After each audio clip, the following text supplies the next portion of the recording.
Looks like the gang's all here! Yep, all ready. How about you two? Green and good to go? Paimon's ready! Great, let's get rolling then. Great. Well, first things first. Wait. Someone's here. We heard your footsteps. Although... You've been here for a while now. I take it you followed the Traveler, but I don't sense any ill intent in you. Come on.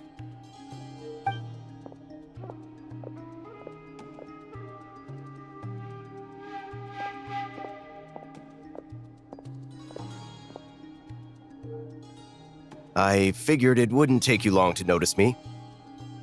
I come bearing news from my lady, the Knave. Dottore went through the motions of returning to Snezhnaya, but it was obviously a facade.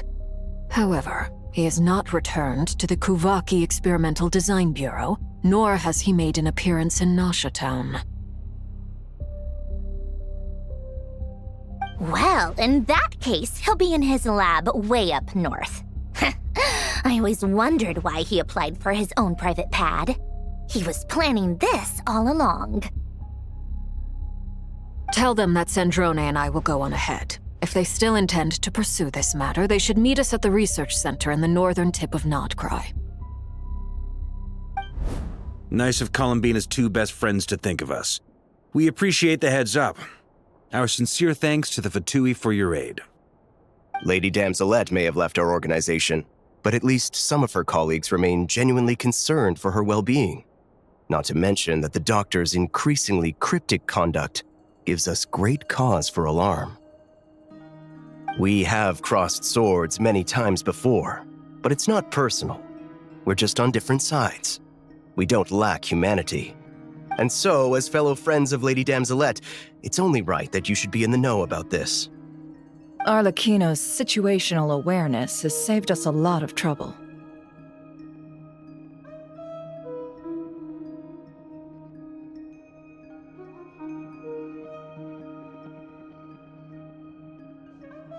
I'll leave the map here with you. If you do decide to head to the research center, please proceed with caution.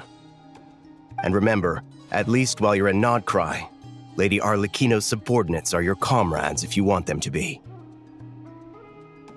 This is very accommodating of you. We can't thank you enough. Just doing my duty. I shall take my leave now. If you need us, you'll find us at the Experimental Design Bureau.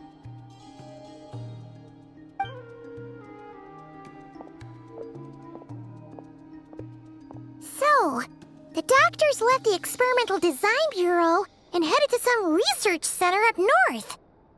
Marionette seems to think he's been planning this for a long time. But when did it start? Before he even arrived in Krai? It seems his loyalty to the Tsaritsa is lip service at most. Behind the scenes, he may even be working against her. Whatever his motives, we know that he's decisive and incredibly ruthless. Facing him unprepared would be a recipe for disaster. At this stage, it's difficult to predict his next steps. I suggest we split into two groups. We need some people to stay behind and guard Nasha Town. Well, as much as I'd love to help, infiltrating research labs isn't really my area of expertise. But at least take Cool Your Jet's Ducky with you. It should be some help during the battle.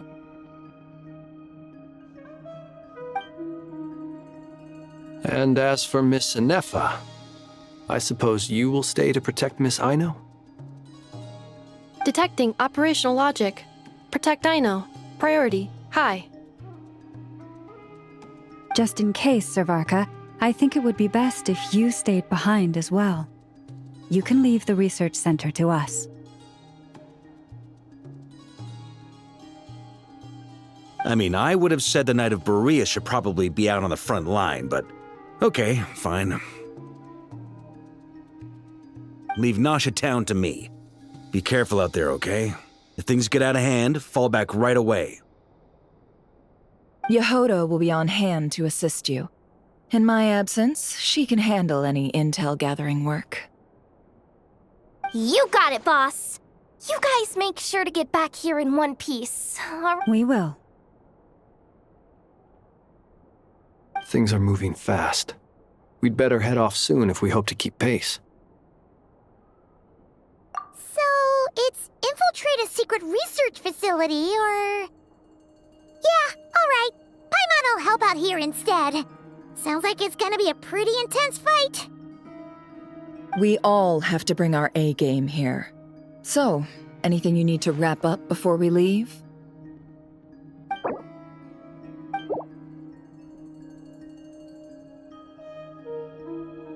Then you'd better get going. Very well.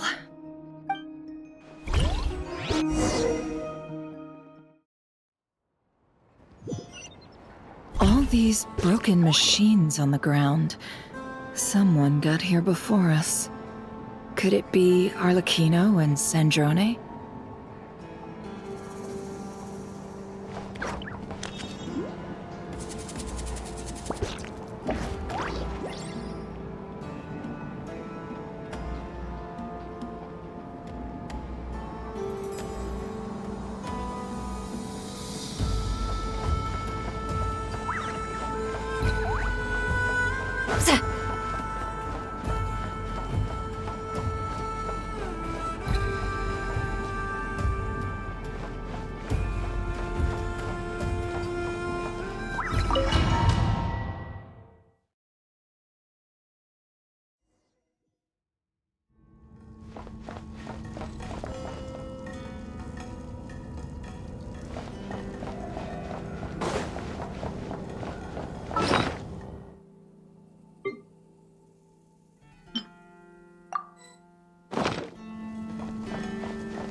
That's quite a welcome party. You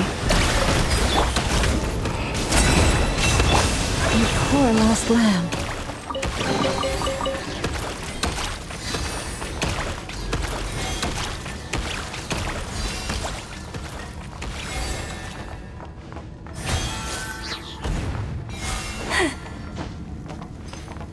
By the frost moon of old. Forest, protect us. Be silent. Go! Yeah! Wipe out! It all adds up. No more lies.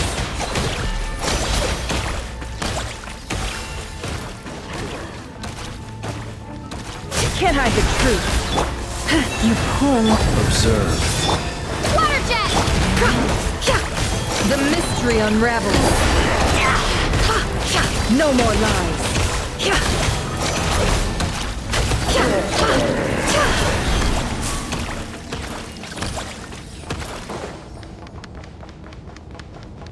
Get back! I said get back! Do you hear me? Why isn't it working? No! Don't come any closer! Don't!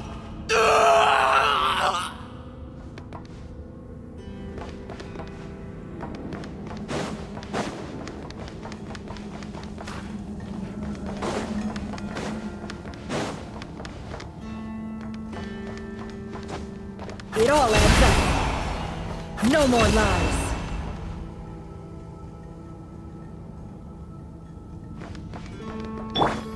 Water jet! forest, protect us for the everlasting forest.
up. The night cometh. You poor souls. May your spirits find peace. Grab that key on the ground. We'll probably need it at some point.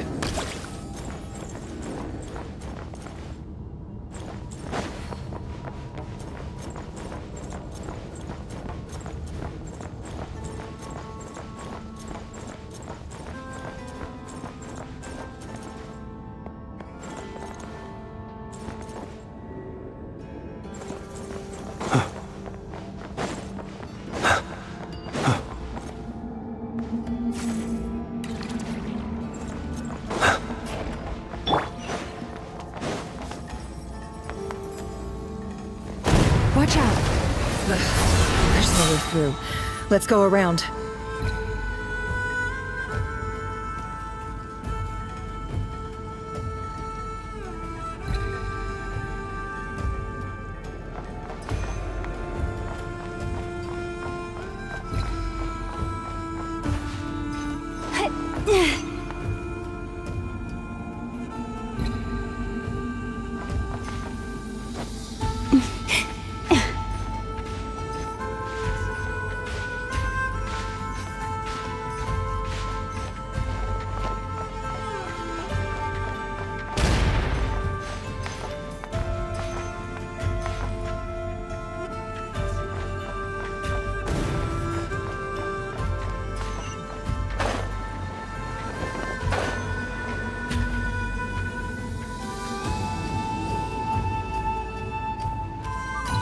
What the?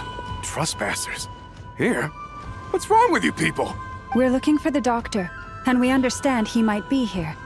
I see you're fleeing the facility. You looking to settle a score with the doctor? Good luck with that. I don't think you have many chances left. Perhaps. But you might have a chance to live if you start talking. 2 other Harbingers had the same idea as you. They're already inside. But what good is it gonna do? The doctor wouldn't do something like this unprepared. Seems to me that you're not too thrilled about being his subordinate. Also, is it just me, or do I sense monsters nearby? If you'd prefer their company to ours, that can easily be arranged. We need to know what the doctor is up to. Please, this is about more than us versus the doctor. His actions could have consequences for all of Krai, and perhaps even your homeland, Snezhnaya.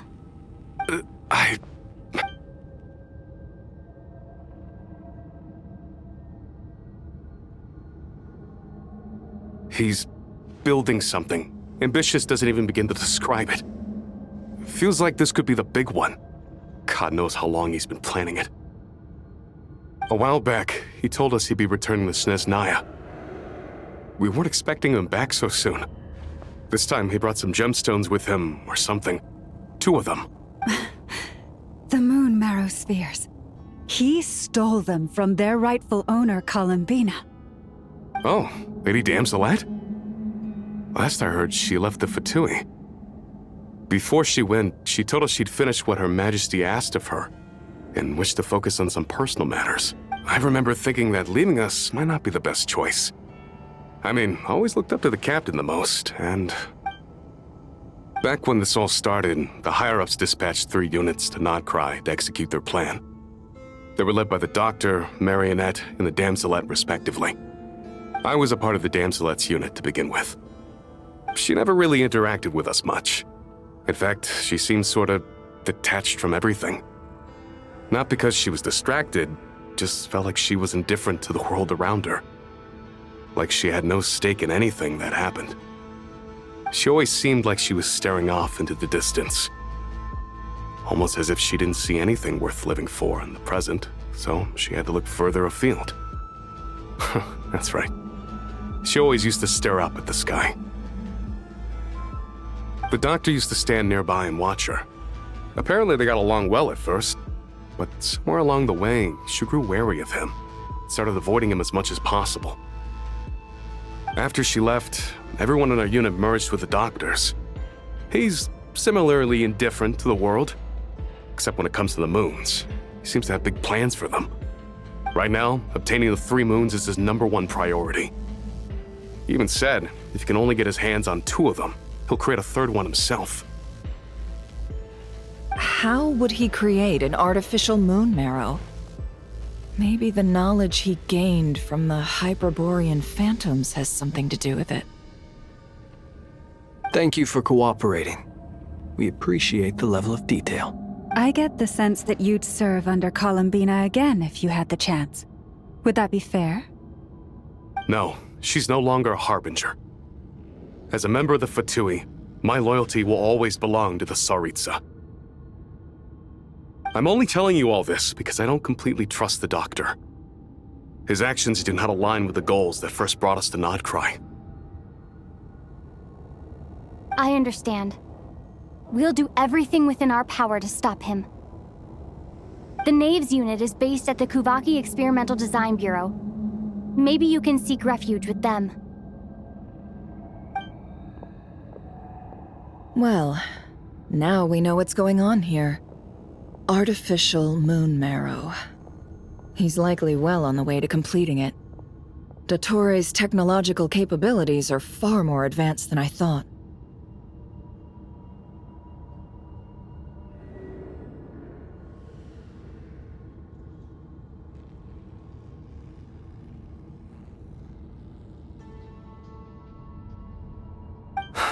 I fear this could get ugly. Everyone, prepare yourselves.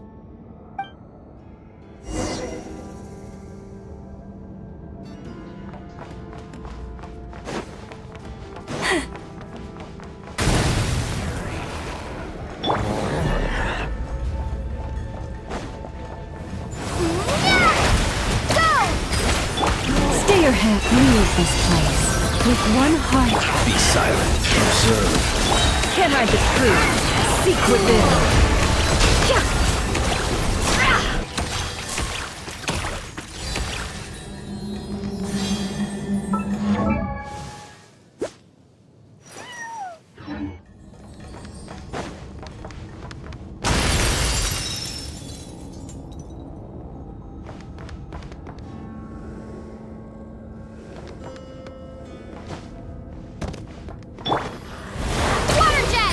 Be silent. Observe. You poor lost land. For the everlasting forest. It all adds up. No more lies. Leave. The long sleep beckons. Be silent. Close your eyes. Can't hide the truth. The mystery unravels.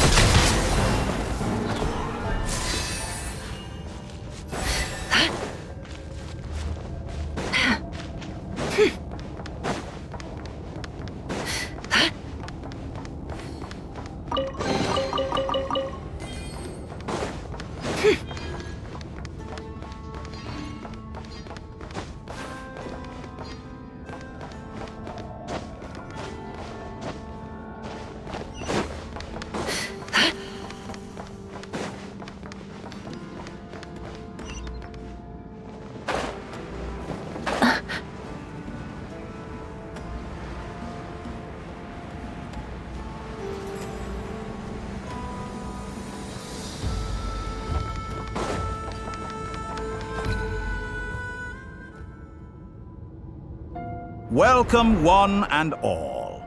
I've been expecting you. I hope... Yeah, we really appreciated fighting our way in through a horde of monsters. The gall. You expect us to believe you've just been patiently waiting for us? Of course I have. Should I be worried about something? Everything seems to be going quite smoothly so far, and you've shown up right on schedule. First Sandrone and Arlecchino, now you. Ah, quite a surfeit of guests I've had today. If you were looking for them, I should probably mention that Arlecchino disappeared as soon as she entered the facility. As for Sandrone, why, she stood right here only moments ago demanding answers from me at the top of her voice. Hardly out of character, She never was one for basic courtesy, but I have to admit I was a little surprised to see her showing concern for someone besides herself. Does everyone you associate with undergo such a change in temperament? Speaking as a researcher, I have to say, it is not a change for the better. It threatens one's ability to remain objective. Well, since you ask...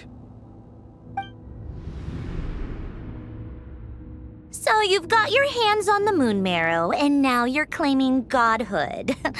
Don't you think that's a bit of a stretch, Dottore?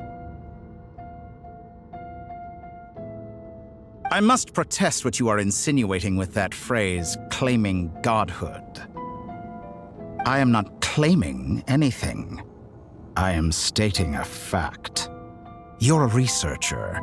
I'm sure you appreciate the distinction between the two. Huh? Wait, you really think you're all that? You'll excuse me if I'm not being a polite little lady for you. We're colleagues. We both know what kind of person you are. By the same token, I knew you'd respond along those lines. You and I both understand that facts speak louder than words. To that end, I've had my people send you a small gift. It should go some way toward helping you understand my present position. What gift?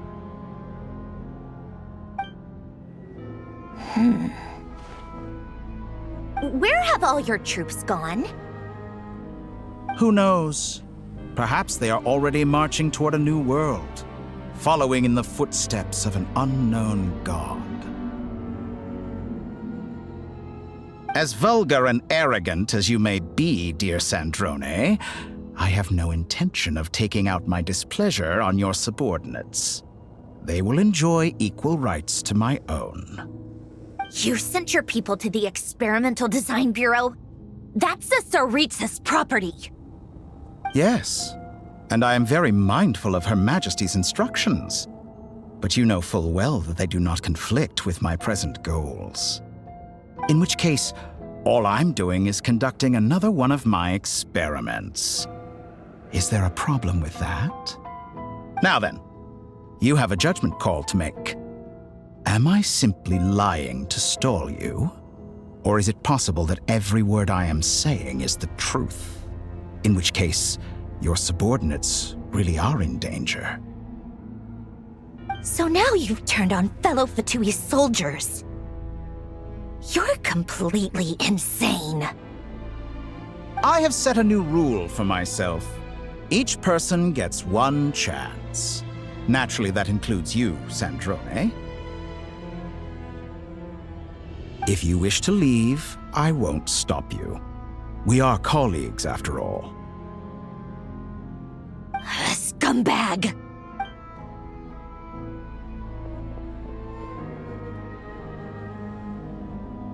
Still, I hadn't counted on Sandrone sparing any thought for the people of this world. Shame. I always found her self-centeredness to be one of her few better qualities. How can she ever hope to achieve greatness when she's so obsessed with protecting her little design bureau? It's more than a little disingenuous to speak of achieving greatness while taking hostages. Or does honor no longer mean anything to you? Honor? I have the marrow of 2 moons in my possession and will soon complete the construction of a 3rd. I will be the god of a new world. And you speak to me of honor? How charmingly naive. Those are sacred relics. You do not deserve them.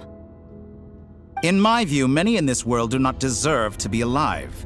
And yet, I mercifully permit them to go on living, do I not? You'll come to regret your actions. Will I now? Let's see if you can make me.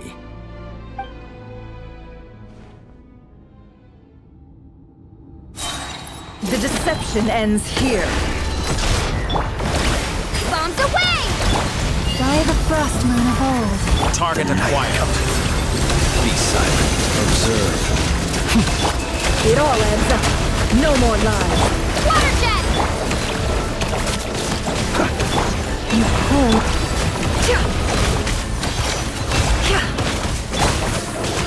An exact be silent. Observe. Night. Leave this place. Can't hide the truth.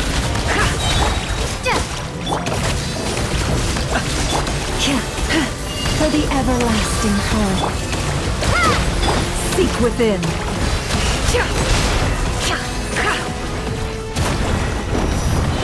Arlecchino! Thanks for the assistance. Arlecchino.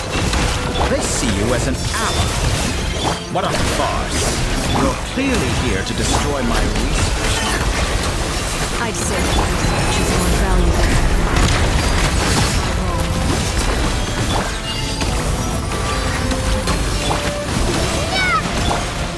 You poor lost. The deception ends here. No more lies.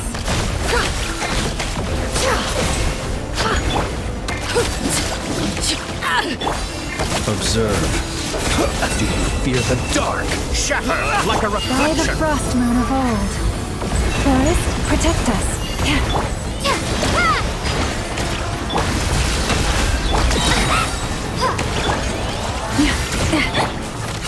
Seek within. It all adds Get up. lost. I expected so much more from you. For the everlasting forest.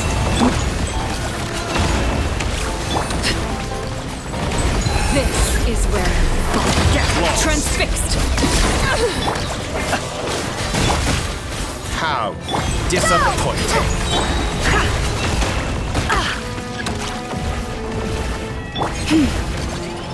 Get lost.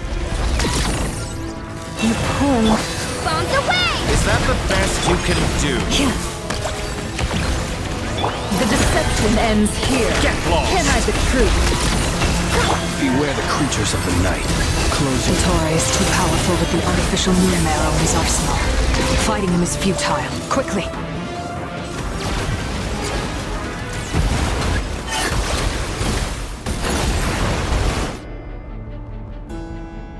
Let's go. I've always thought it is wiser to flee than surrender.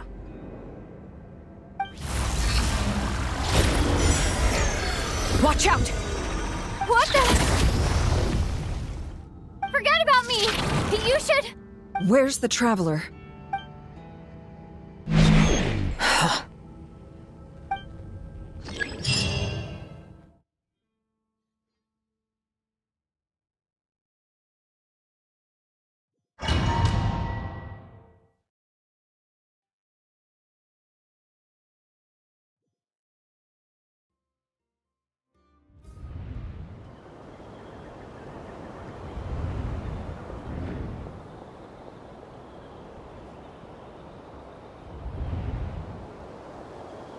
What just happened? Nasha Town? How did I get here? Strange. I remember being trapped by Dottore during the battle, and now, all of a sudden, I'm here. Something weird is going on. I guess I'll start by exploring the area. Huh? Traveler? What brings you here at this hour? Huh? What are you in the mood for today? A hot dog? Or something else? We've got some special discounts at the moment. Want to see the menu? Sorry, I'm not hungry right now. Ah. Well, feel free to take a seat for now. Let me know if you change your mind. Everyone seems to be acting normal. Am I just overthinking? Oh, darling, look who it is. One of our regular customers. Get the traveler something to eat, would you, dear? Wait. Why is he talking like that? Well, I'd love to, but can't serve a customer unless they order something. Anyway, I take it your business is wrapped up? Yes, thankfully. It was a long trip, and it's left me feeling pretty exhausted. But the upshot is, I won't have to leave again for a good while. We can have some quality time to ourselves. Wait. These two are a couple?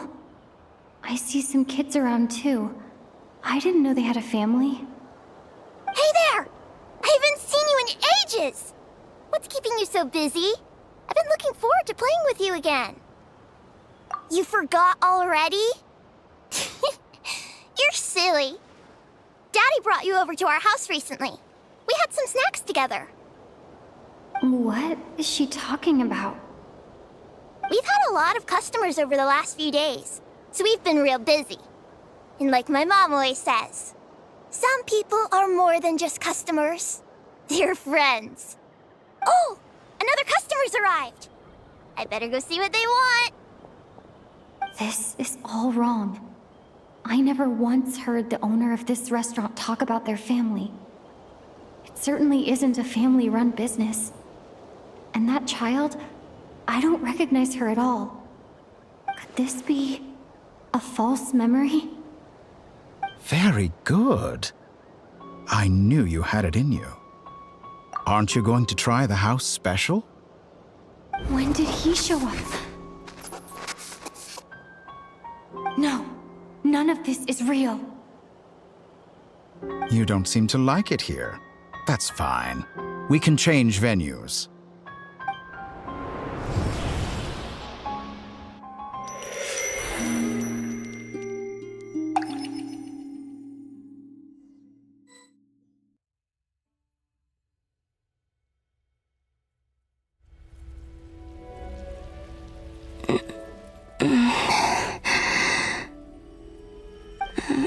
I'm still alive. Where is this place? It took all my strength to open the moon gate, and then I leapt into it. So this is the moon's reflection? The mysterious realm beyond the gate?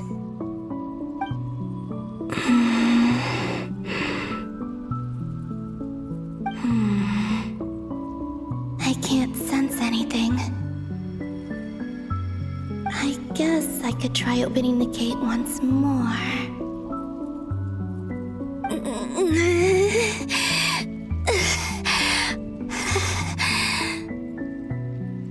No response. Maybe this space can't be opened from inside.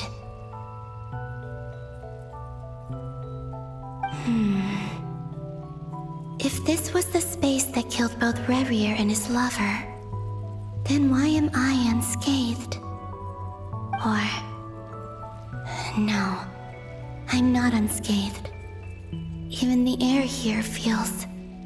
frozen in place. There is nothing here with which I can restore my power. I should conserve my strength and proceed with caution.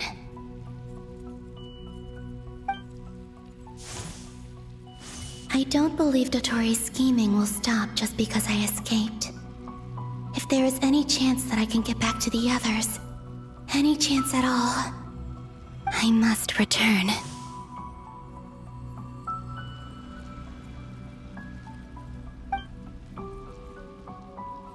Emptiness, silence. What is this place? Or maybe the real question is, what is it for? What's this? Looks like it responds to my power.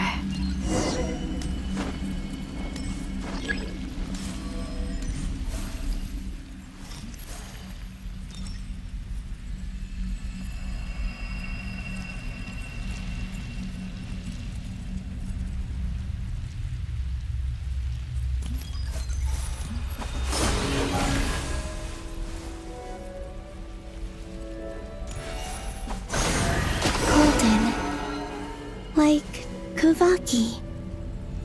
Is it some sort of guide? And why does it feel so familiar? I might as well follow it.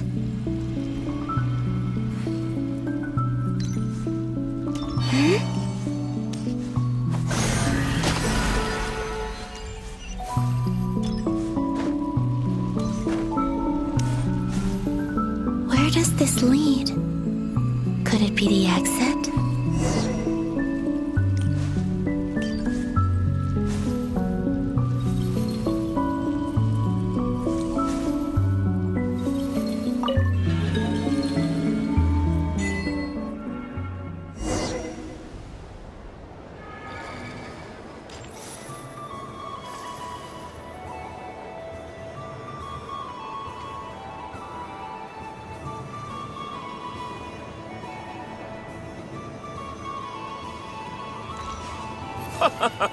Welcome home, Moon Goddess.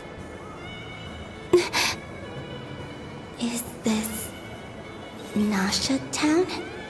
But isn't Moon Prayer Night over already?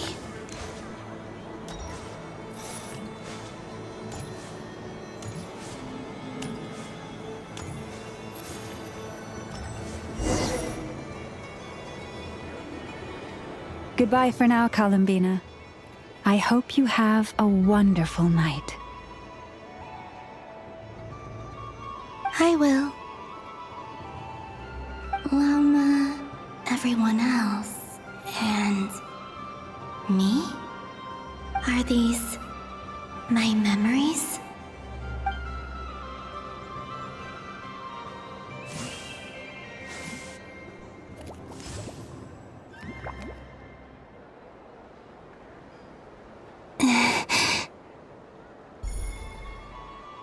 I can't touch them. It's as if we're separated by some impenetrable power.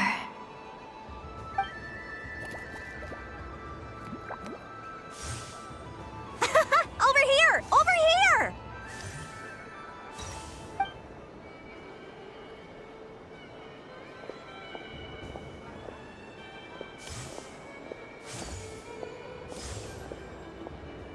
But the people in these memories pass right through me.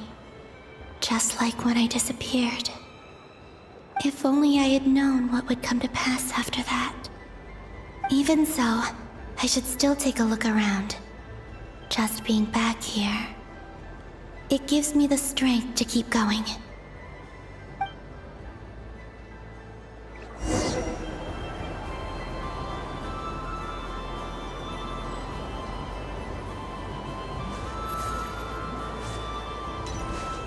Welcome home, Moon Goddess. Oh, you're the genuine article. Alice was right. This Moon Prayer Night was worth watching after all. Oh, yes. That was the fortune-telling stall run by Barbeloth from the Hexen Circle.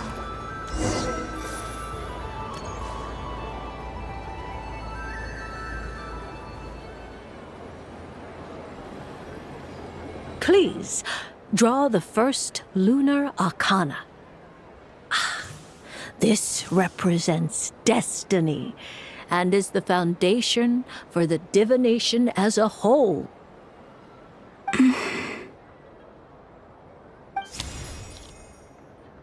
My destiny. I believe the card I drew was the moon. Now that I think about it, Barbeloth's divination was absolutely right. It's almost time to draw the last card. The one that represents the future.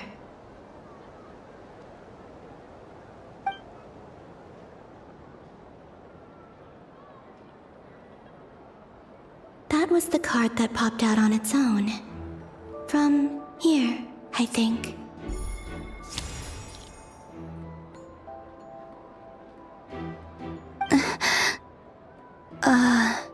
Kuvaki Pulse? What? Fascinating. I've never encountered this before in my role as a diviner.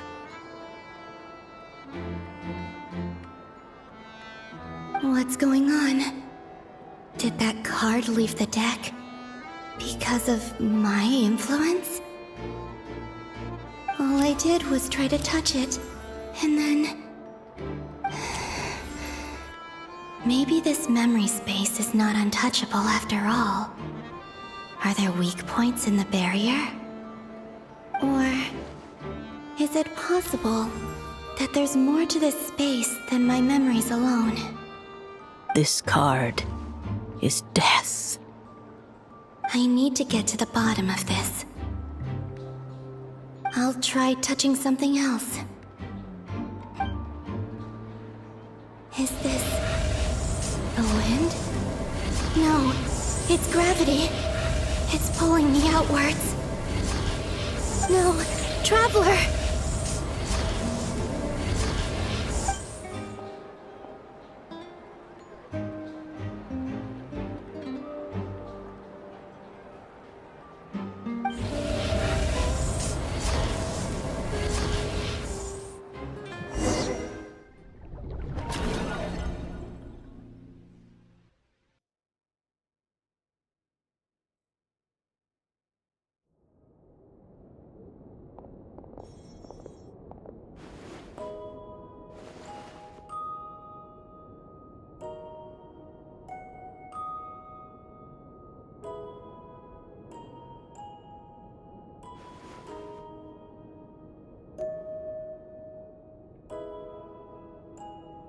Paimon, listen to me. From the bottom of our hearts, we are so sorry.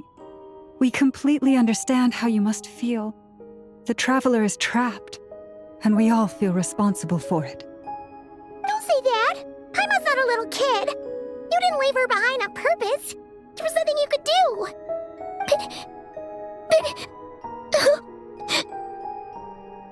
She's all alone in there! What if something happens to her? What are we gonna do then? We barely spent any time apart since we met. Is she gonna die? We must find a way to rescue her. We were all involved in the operation where she was captured, and we do not abandon our comrades. That being said, it won't be easy. Through conversation with the others on our return, we've arrived at a basic idea of what we're up against. Dottore's lab has clearly been in operation for a lot longer than we realized. We found many monster samples stored there. In all likelihood, they were materials he used to research his latest technology. We also know that through his contact with the phantoms of Hyperborea, he gained knowledge about the moons and certain Hyperborean technologies. Using this knowledge, he then fashioned an artificial moon marrow to serve as a replacement for the frost moon beyond the sky. Unlike Columbina, Dottore is not being rejected by Teyvat, and even with 2 of the 3 moon marrows, his power far exceeds all of ours combined. Once his 3rd moon marrow is complete, Dottore will have completely seized the authority of the 3 moons. Teyvat's most primordial powers will then be in his grasp. Does that mean... I'm afraid so. No one could have predicted this level of insanity, not even from Dottore. And unfortunately, his insanity is coupled with an intellect and ambition that not even his peers in the Fatui can match. This is dire. Sounds like the world is done for. The 3 moons' authority can influence the very fabric of time and space. I dare not imagine what a monster like him would do with that kind of power. The trouble's already begun, I'm afraid. On our way back, we discovered that part of Krai is being enveloped by an unknown energy. We cannot ascertain what is happening inside. I'm convinced this is Dottore's doing. Not that there's any way to prove it. The issue is, we have no idea what his intentions are. The only thing more frustrating than facing down evil is knowing that it will surely come, but not knowing when. The Doctor is guilty of numerous crimes in Mondstadt as well. One of our knights, well, former knights, his father was murdered by Dottore.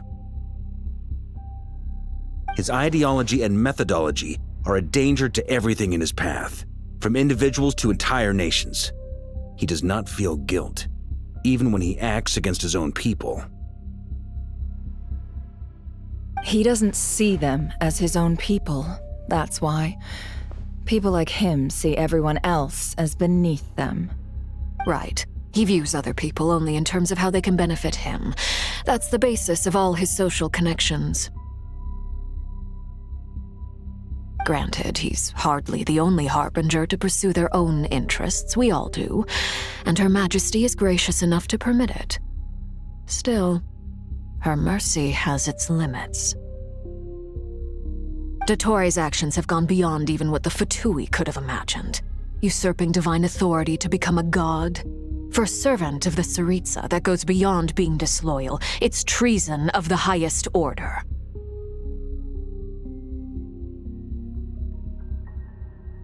We can't expect him to heed the Tsaritsa's will once he gains the Three Moons' authority.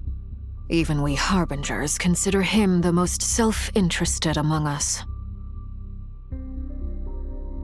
Poor Traveler. Of all the people to get caught by... We have to go save her! Right now! Please! We gotta find a way! Paimon, I promise you, we are with you all the way. I get how you feel. I do. But it's gonna take more than strong emotions to take down an enemy like Dottoore. What we need now is more information. Right. We can't even guarantee he's still at his research center. Before we can think about mounting a rescue operation, we need to confirm the Traveler's location. I'll find a way. Paimon knows, but... She's so scared. If anything happens to the Traveler... She might be the strongest person Paimon knows, but she's still human. She feels pain and bleeds just like anyone else. Then think things through before you stick your neck out. Unless you want to lose your head. Sandrone. Miss Sandrone, you're okay? Put the stuff over there, and be gentle with it. Am I okay? As you can see, I've had to move my whole livelihood out of the Experimental Design Bureau. It's been swallowed up by Dottoore's energy field. If I'd left it any longer, I probably would have gotten stuck there. Ugh, Dottoore always goes a little loco when he finds a shiny new toy. Not that he'd ever admit that. But this time, he's gone full psycho.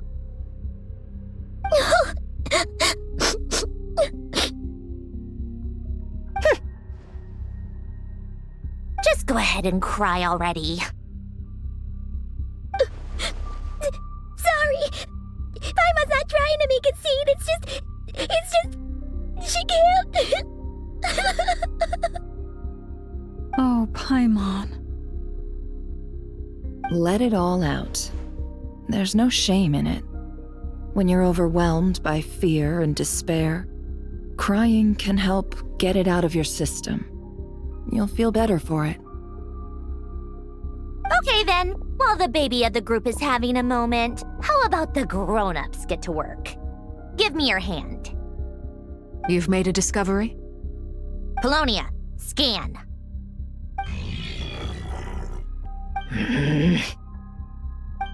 You, hand, now. Oh, I thought you'd never ask, my lady.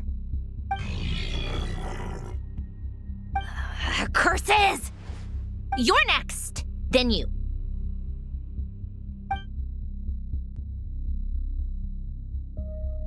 Dottoore, you son of a... He's done something to us! Everyone who entered his research center has been implanted with some sort of curse. I don't feel anything unusual at the moment. Does that mean it hasn't activated yet? Is there a way to figure out its purpose and what might trigger it? My best guess is Dottoore created it using the Moon Goddess's powers. 1 second, analyzing. Ugh! That friggin' maniac! So, What twisted game is he playing this time? The moment I analyzed the energy composition, some encrypted text appeared in my mind's eye. And when I deciphered it according to the Fatui standard encryption protocol, I got the following message. Feel free to run, or you will perish in Nod Krai. He's mocking us. Yep, he loves to toy with people. Only in this case, there might be more to it. But I didn't detect any murderous intent or malice either in the message or the curse's energy. As if this is him at his least malicious. Or perhaps all people are cowards in his eyes. Maybe he thinks the threat alone will be effective. What a despicable person. And he has the Traveler in his grasp.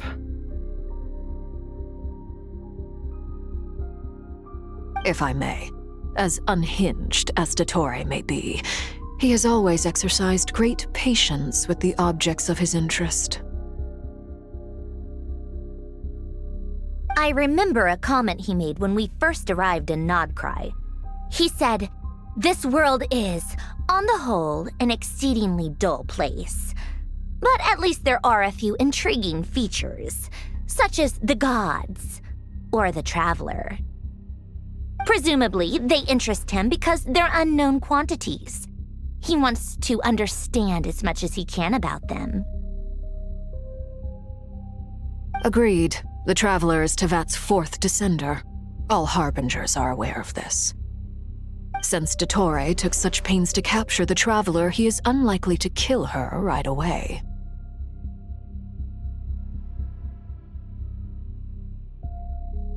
Okay, but we still have to do that rescue operation. Of course. I also think we need to read between the lines with Dottore's message. If he's encouraging us to run, that means we mustn't leave Nod Krai under any circumstances. My guess is, his curse will only trigger if we leave.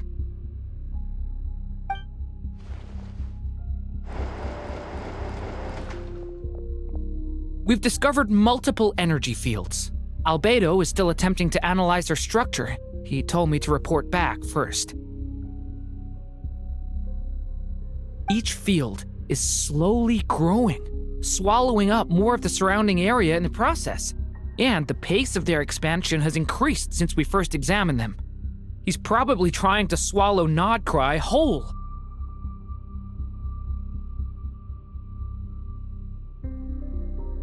His nefarious ambition knows no bounds.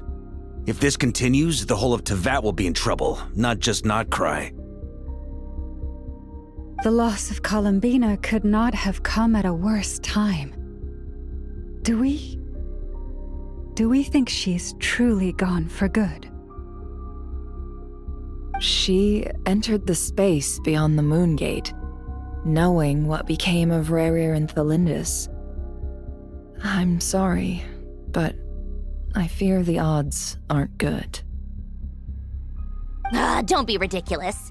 If I know her, she's busy finding a way back as we speak just so she can annoy me. She isn't dead. Whatever has become of her, the fact remains that we are two comrades short on the eve of a decisive battle. We need to find out the Traveler's location, but there is also other work to be done. Agreed. Whatever Dottore's planning, we have to get the local populace somewhere safe. So, as well as a rescue mission, we have to organize a mass evacuation at the same time.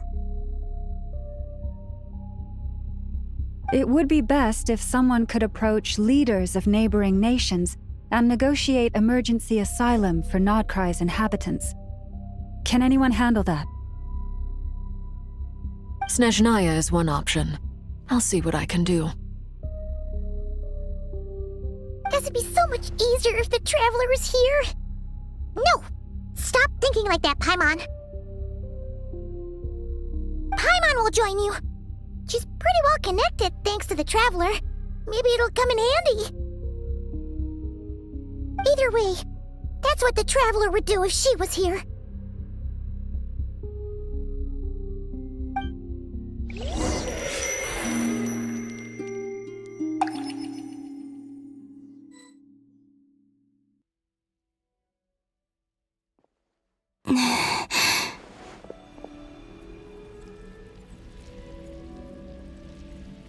Back here again. That gravitational force that pulled me back. Is this where it came from?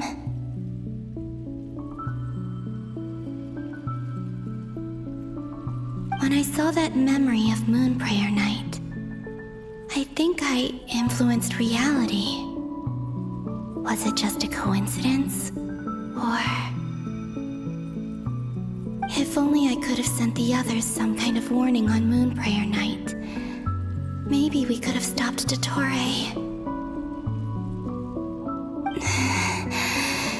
I feel so heavy. Does entering that space consume a lot of energy? Well, even so, I have to keep moving forward.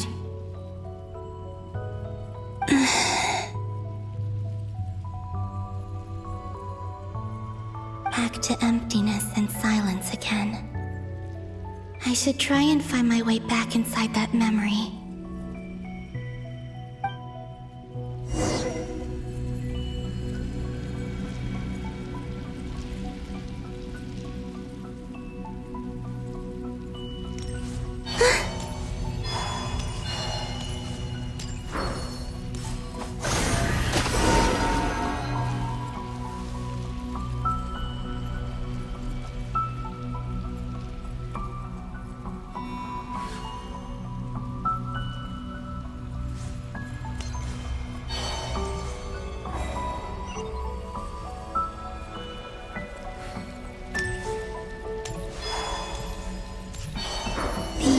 From last time isn't showing up.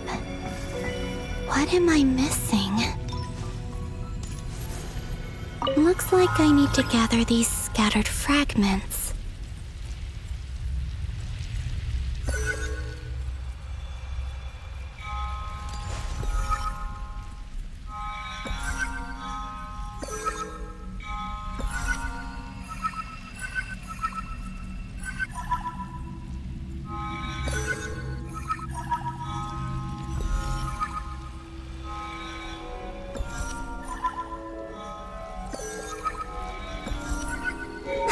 It worked!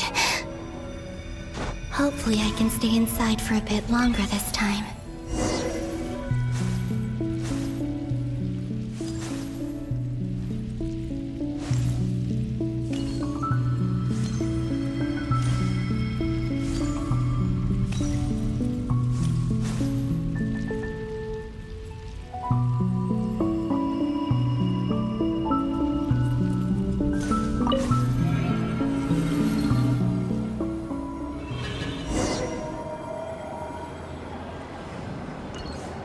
Ad Astra Abyssosque. Welcome to the Adventurers Guild. What? This doesn't look like Moon Prayer Night.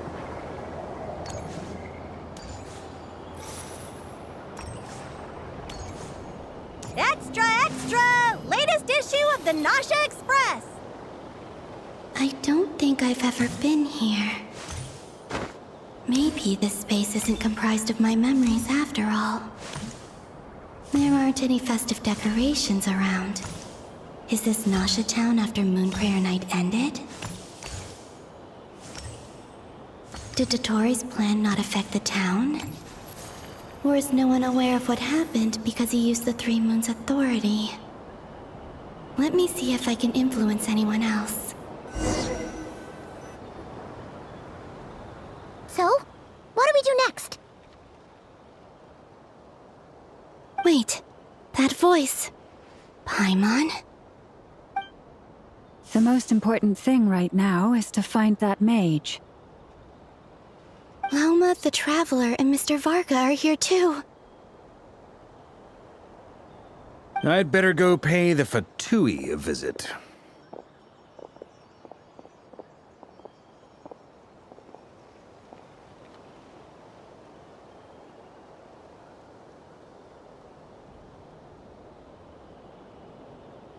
Traveler.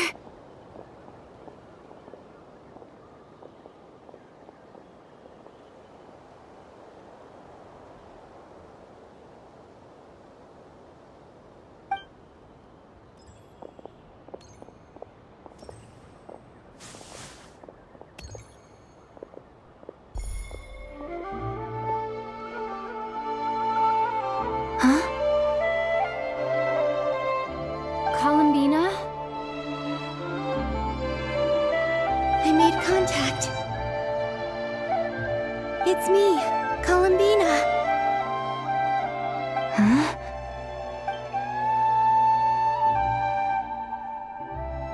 Traveler? Let's go! This is no time to be spacing out! Huh? Huh? Wait a moment. This has happened before. This is what happened when I disappeared. I stood right over there, thinking that no one would ever find me again. It was only when she called my name that I decided to follow them. But did she turn around because she sensed my touch just now? Is it really possible that from in here, I can change the past? If I keep following them, maybe... Huh? It's that gravity again.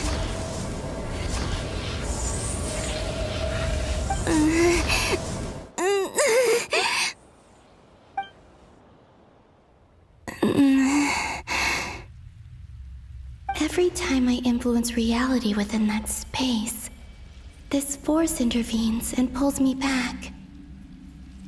It's as if it's trying to stop me from leaving.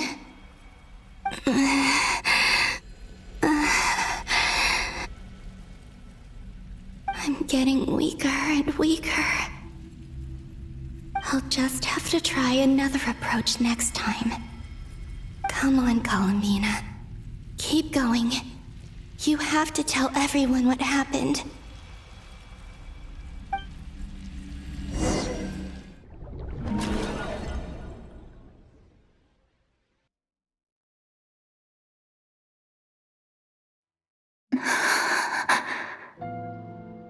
Suddenly, I've been plunged into darkness, alone. It feels strange, as if something has grabbed hold of me. Is Dottore now powerful enough to interfere with space itself? Look at you, standing so still in total silence. I almost didn't recognize you. Hello there, traveler. He seems to be in a good mood. Wait, what's that behind him? Ah, so you noticed. This is the completed trilune. 2 primordial moon marrows and 1 artificial specimen. You are wary of it. Good. Maintain that reverence. You performed well in that recent battle. Brave and reckless as always. Courage is the sign of a true hero, and impulsiveness is the hallmark of those who strive to advance. I say this not to belittle you. Most creatures are far more timid by comparison. 3 moon marrows. Does that mean the artificial one is now complete too? Well spotted. What do you think? For a replica I built myself, I dare say it looks the part. Dottore, are you planting illusions in my mind? I have no interest in fooling your eyes. On the contrary, I hope to show you the true essence of all that you see before you. Is this not a beautiful city? People live in peace and find joy in their work. The streets are safe. People can even leave their doors unlocked at night. You might say it is the Elysium everyone dreams of. All available data indicates your values and worldview conform with the mainstream. This kind of society should be quite to your taste. False beauty is deceitful. Lies are to no one's taste.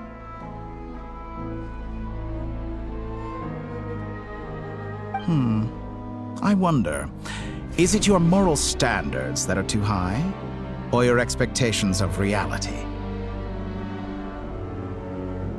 Answer me this. If someone existed in a sweet dream from the moment they were born, a dream in which they never once felt pain, which do you think they would consider superior? The dream or the reality? That's pure sophistry. It has nothing to do with your actions. As I suspected. You have yet to understand all of this for what it really is. What do you want from me? You sound impatient. Do you think the only reason I'm keeping you is because I want something from you? If it's not, then why haven't you killed me yet? No one can stop you if you're as powerful as a god. I'm delighted you recognize that fact. I believe we last squared off in Sumeru. Ah, the memories. How time flies. You and I have both grown. I'm not surprised that Arlecchino and Sandrone worked with you. You've always a way of slowly but surely ingratiating yourself with all levels of society. People laud you as a hero, but I suspect there's more to it than that. Oh, but to be clear, I don't say that to flatter you.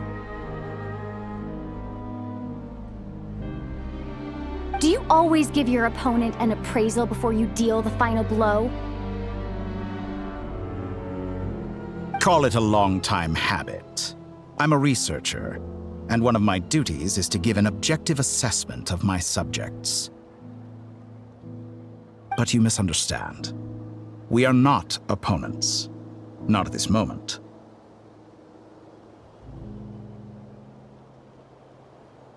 I just want to talk. Think back to Tartaglia, Arlecchino, Capitano, Columbina, and now even Sandrone.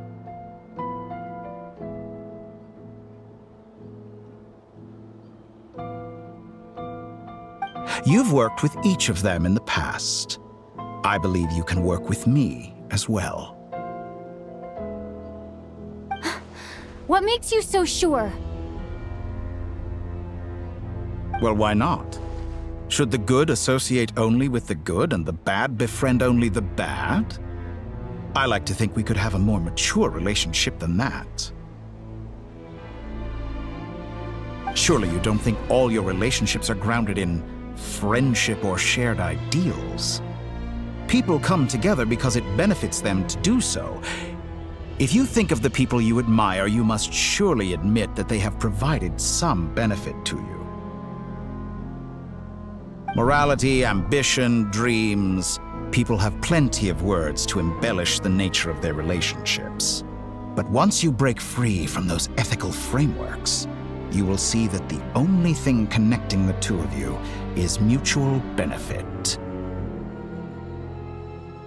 And that is what I'd like to talk to you about.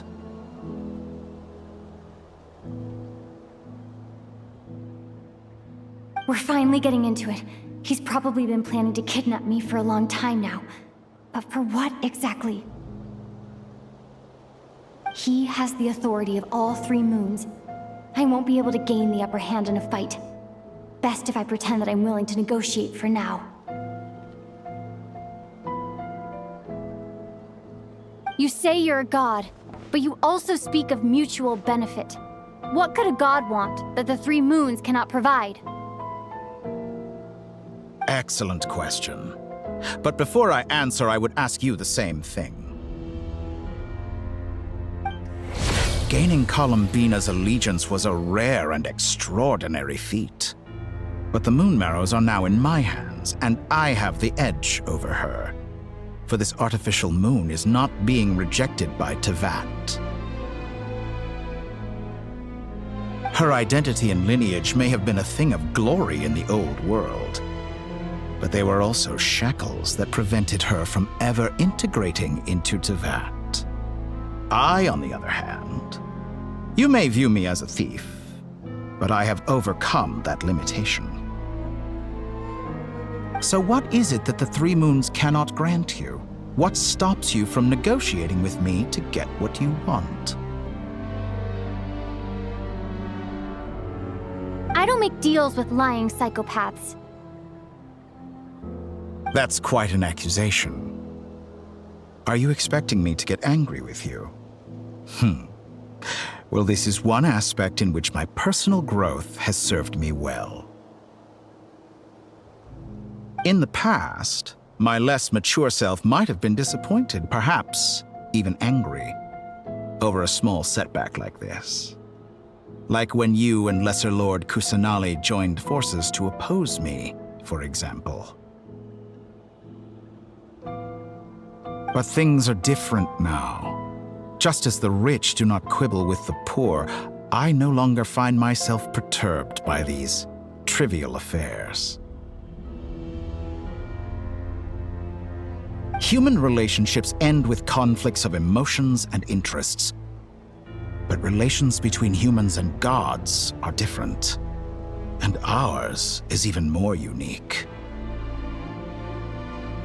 I have ascended to the highest heights and laid claim to unprecedented horizons. And you were no ordinary person to begin with.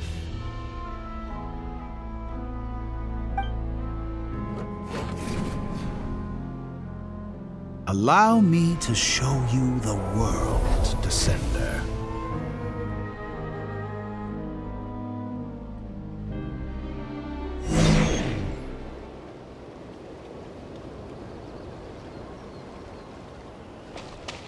To stand, walk, jump, sit, and lie down. These are the most common of behaviors.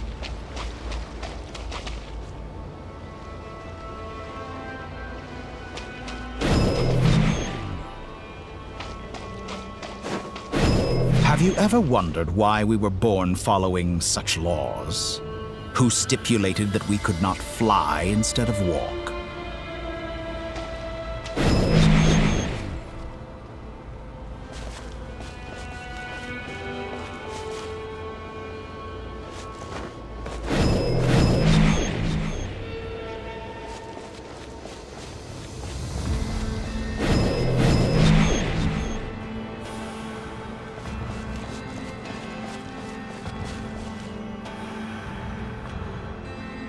Someone of your talent and experience must surely know of the four great rulers who serve the heavenly principles. They govern life, death, time, and space. One wounded by a blade will die from blood loss or infection, and one who falls into a lake will drown in agony. The elderly wallow in solitude, and the solitary age faster. Eventually, new life is born, only to embark on the same path of suffering. These four divisions anchor the world and shackle those who live in it. But they themselves transcend its boundaries, squandering the power bestowed by the heavens. All who live yearn for equality, but unless the gods prostrate themselves and profess that they are mere servants of the living, equality can never exist. Who makes the rules we must live by? Who has the right to restrict us? The limits of the body can be rejected.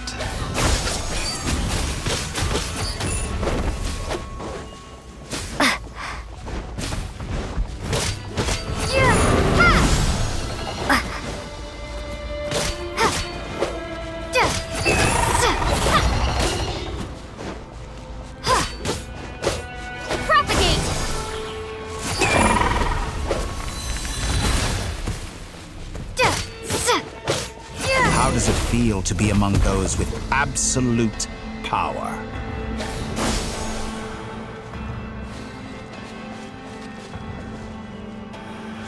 You cannot conceive the extent to which your flesh hinders your mind and spirit.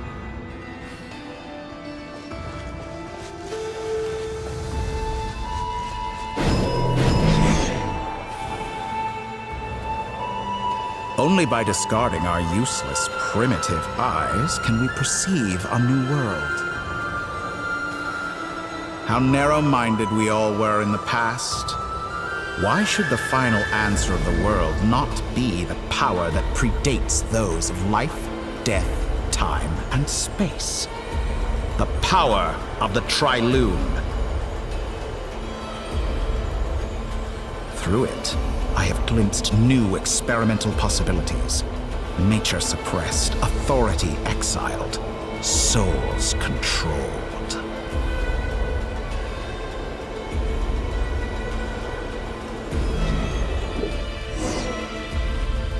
You know, I heard recently that a group of critics reviewed countless stories and drew an interesting conclusion.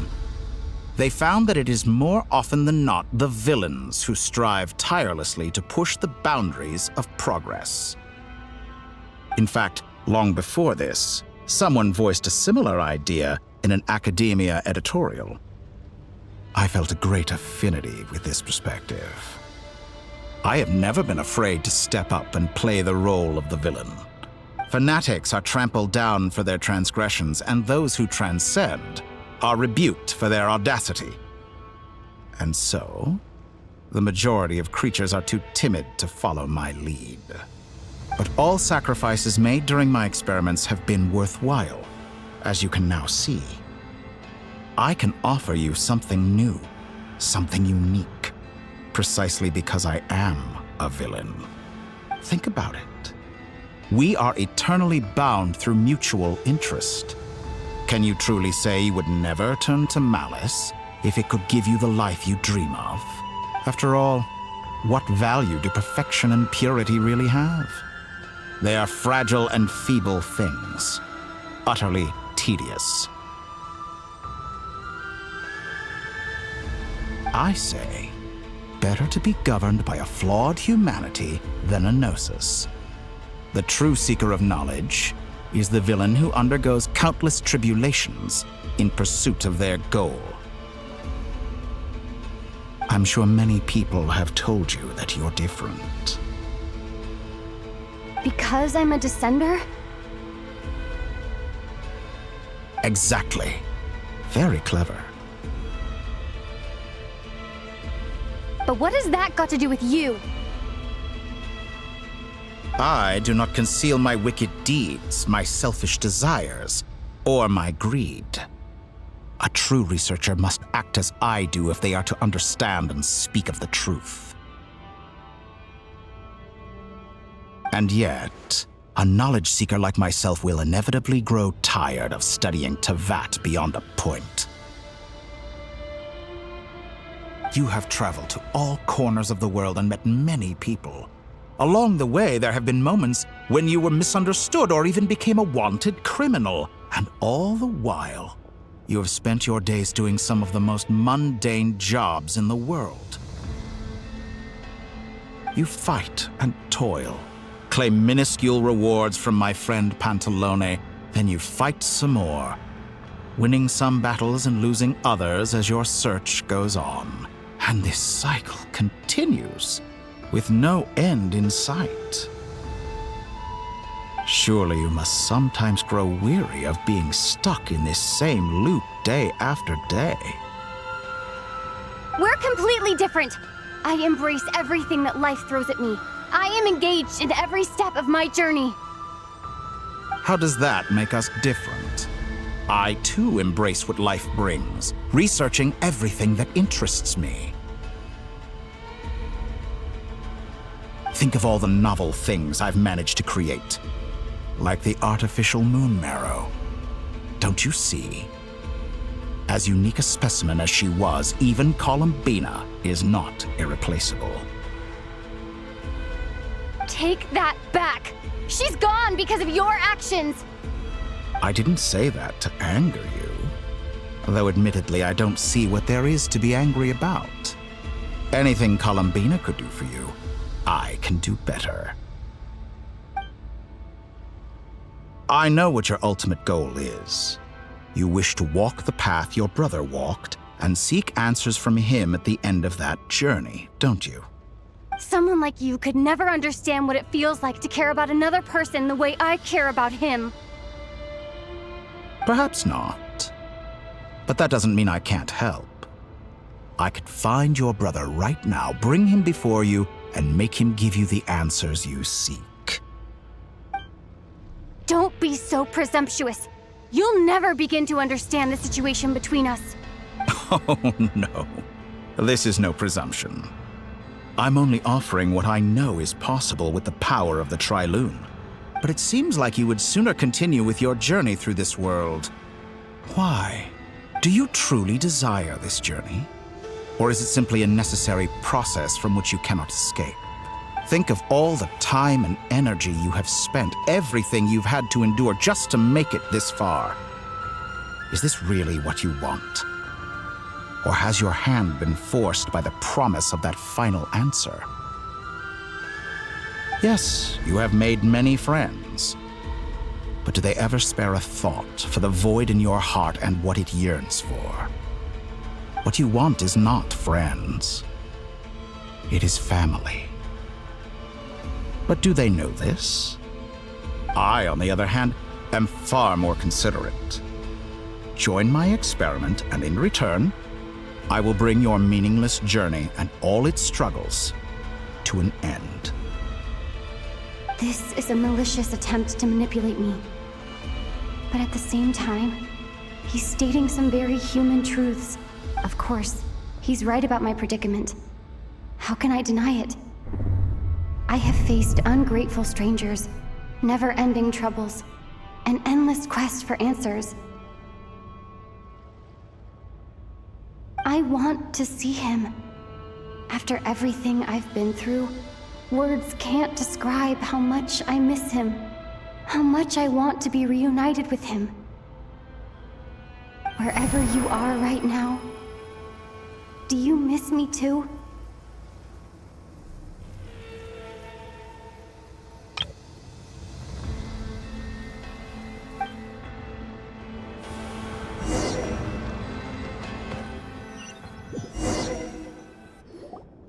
All right, everyone. Our next mission is clear. We need to contact all the major organizations, explain the situation to the public, and then begin the evacuation.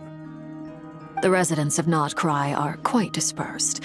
The two most populated areas are the Southern Isles and Pyramida. Miss Lauma, I will leave Hisi Island and Nasha Town in your hands. I will liaise with the Fatui and Pyramida. Agreed. We will reach out to Natlan and Snezhnaya. Anyone found north of the Experimental Design Bureau should follow the Fatui to Snezhnaya. As for those dwelling south of that line, I will ask the Voynich Guild to help persuade them to leave. Then I, Mr. Varka, and the Frostmoon Scions will escort them to Natlan. The Voynich Guild has dealings with the Curatorium of Secrets. I will send them a letter vouching for your credibility. Jahoda, you should help Lauma. This is too big of a task for one person. My wish has come true. You're willingly lending me your most capable employee for the day. Well, good for you if all this only takes a day. Of course, if it takes any longer, I'll be charging a fee. Boss, wait! Don't I get a say in this? Oh, I'm sorry. Something to add, Jahoda? Well, no one's more important to me than you, boss. And remember how Lauma healed your eyes after that big battle? I think that's worth at least 2 or 3 days' work for the Frostmoon Scions? Are you completely incapable of acting in your own self-interest? Or do you simply devalue your own labor? Are you sure you don't want to come with us? Who will see to our other work if we're all busy evacuating residents? Sandrone insists that Columbina is still alive, and we have a traveler to rescue. There's much to be done. But boss, I'm just worried that... Well, Nefer, I'll link up with you once my tasks are complete. What makes you think I'd need you to do that? I'll need it. And considering the way you approach certain matters, I think you'll be better off with me present. That's quite enough. Just focus on your work first. I bet we're in for an uphill battle here. But we can help out too. Nefer and I are gonna help Nasha Town's residents carry their stuff. Loading schedule. Store essential local research data and technology samples, then escort the people to Natlan. Understood. I will execute this to the best of my abilities. Great stuff. Thank you, ladies.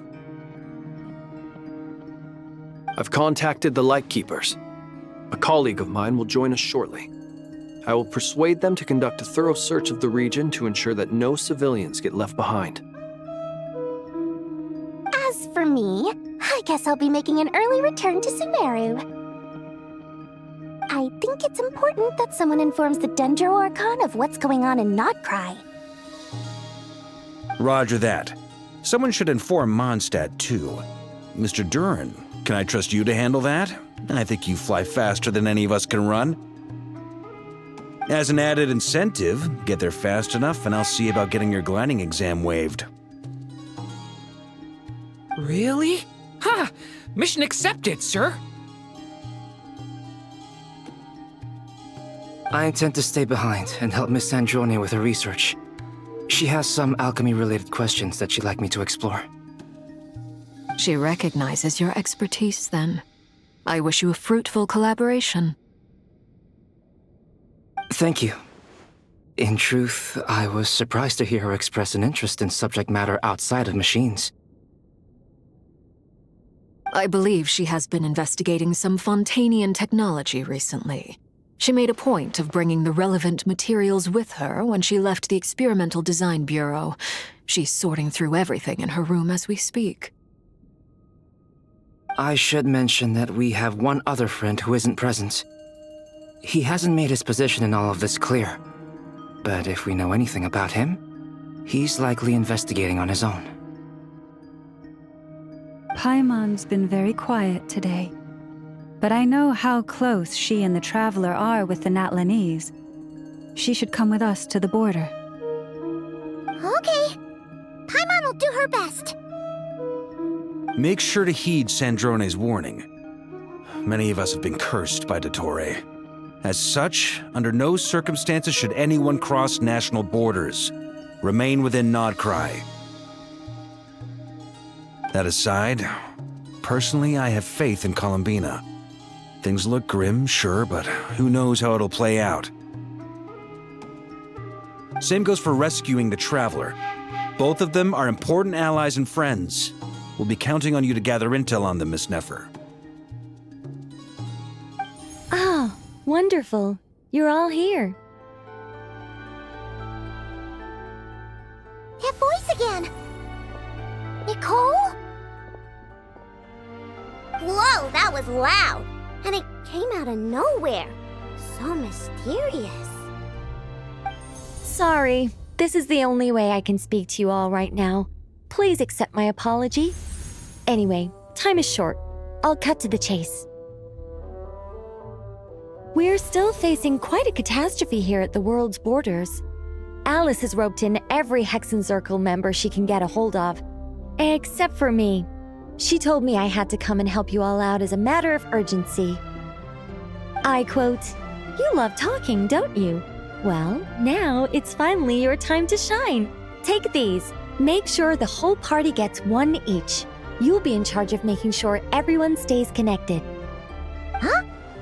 Is this a Dodo communication device? Scanning. Unknown device. Analyzing. Unknown device. Conclusion. Cute. Affirmative. It is cute and good. I believe that I quite like it. This is no ordinary Dodo communication device. It's my very own special modified version, specifically... sorry. I almost went off on another tangent there. Anyway, help yourselves. It will allow us to communicate over long distances within Nodcry. No more worrying about shuttling messages back and forth. What astounding technology. Am I right in... Yes, exactly. Right on cue, Albedo. I'd love to brag to you all about how it all works. But no, next time. Anyway, I'll be right with you all, serving as a communication hub. That's all from me. Head off as soon as you're ready. I'll be staying here to keep watch, and I'll be sending you my blessings.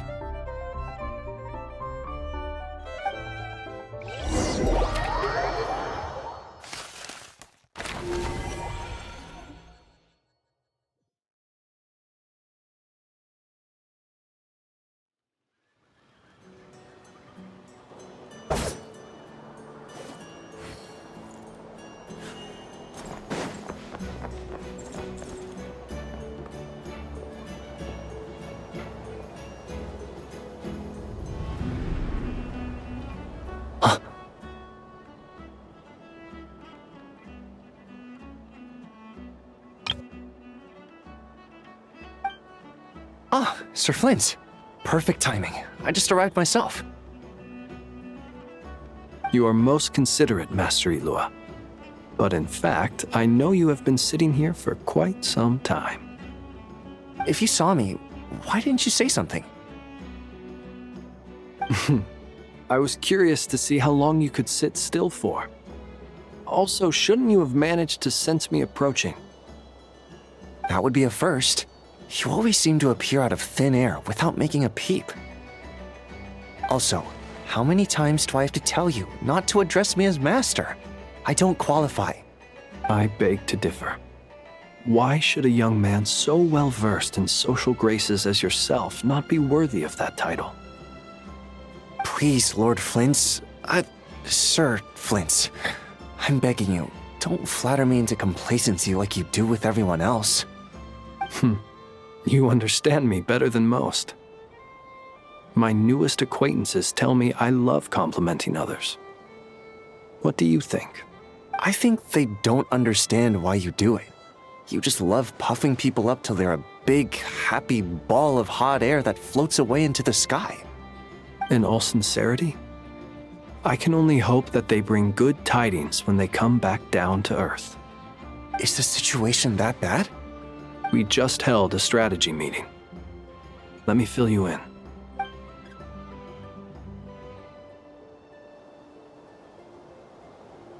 In short, we need everyone gone from Pyramida.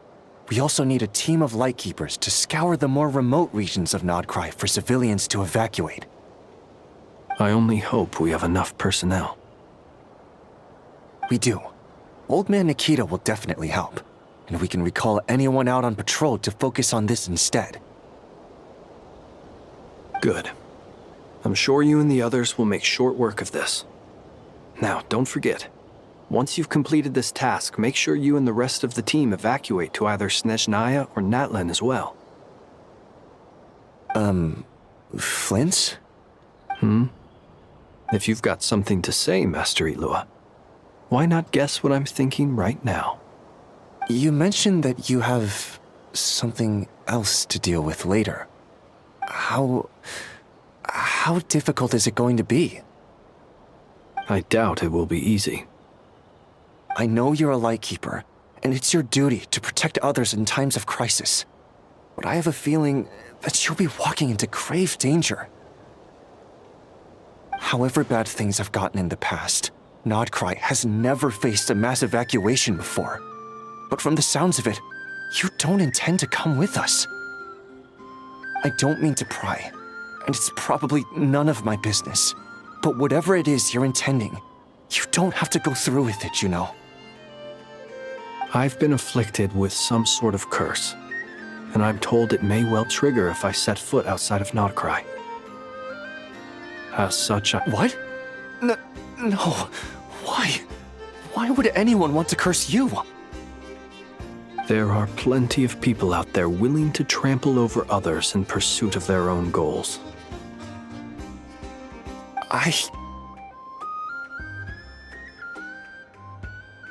Frankly, Sir Flins, I am furious.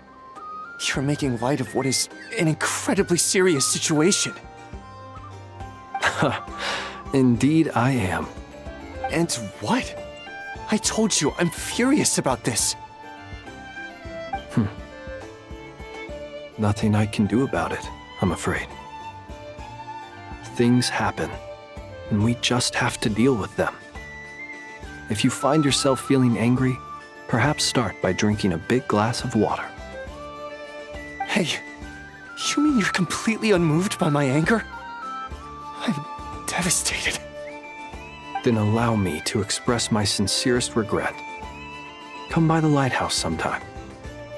We'll catch ourselves a few fish, have a little barbecue, play some cards, and bask in the sun. Maybe I need to spell this out. Lean in a little, Flins. Oh my, this doesn't bode well. Word is that you were caught up in a real horror show recently. People were amazed that you returned safe and sound. They've been debating whether you're even human. I've returned safe and sound from plenty of crises. When you say people, do you mean other people, or do you just mean you? Fine. I'll be frank. You're not human, are you? Heavens. Now that's a horrifying thought. You know what? Forget it. We'll revisit this once it's all over. A sound plan. Albeit a little ominous sounding. Just promise me you'll come back in one piece, all right? For you, Master Ilua. How could I refuse? Also, please pass my regards on to our colleagues. Tell them, thank you all for your assistance. Please put safety first as you proceed with the operation.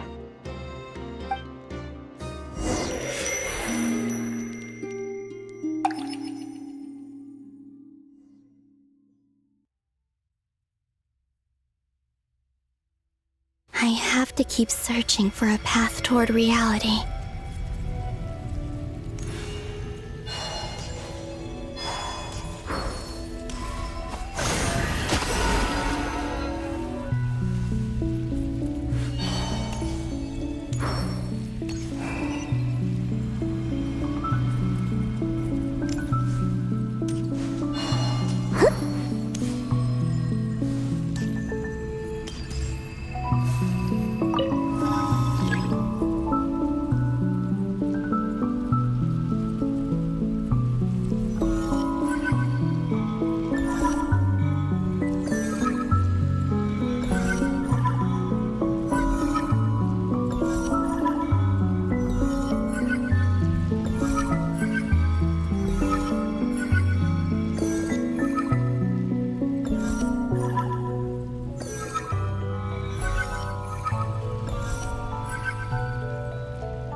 This should do it. The last 2 times I tried to influence reality in this space, it consumed a lot of Kuvaki. I'll try and be more careful this time. I need to leave key clues behind using less power. I hope everyone still remembers what I said on Moon Prayer Night.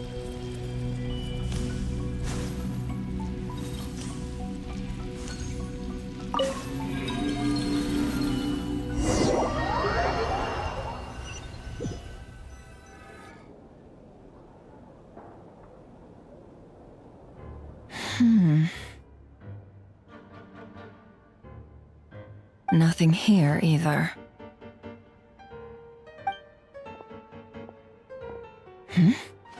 Flins?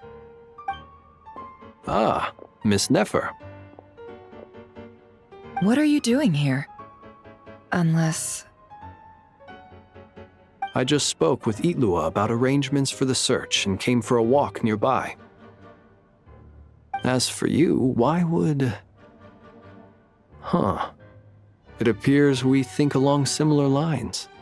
As well as figuring out how to gather intel on the Traveler, I wanted to confirm some of my own suspicions. Also, we'll need to bring a lot of force to bear against Dottore, even if we're only looking to rescue the Traveler.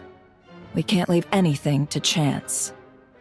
You don't think Columbina perished either, do you? I'm merely considering the possibility that she survived, just as you are. How much can we really know about a deity like her anyway? Do you remember what she said on Moon Prayer Night?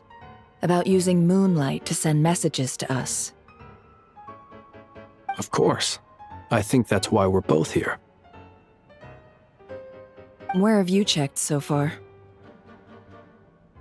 I've been focusing on the outdoors. Anywhere the moonlight shines. I checked most of Nasha Town, but didn't find anything. I checked the Curatorium of Secrets, and a few rooms where I thought I might find some leads. But no luck here either. The only places I haven't looked yet are the rooms in the flagship. But process of elimination isn't the only thing that brought me here. Oh, really?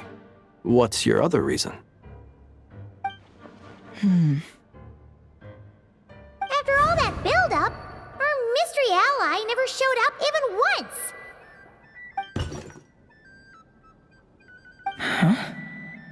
Am I imagining things?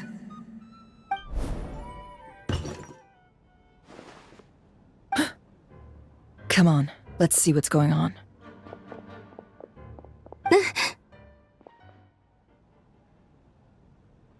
Oh no.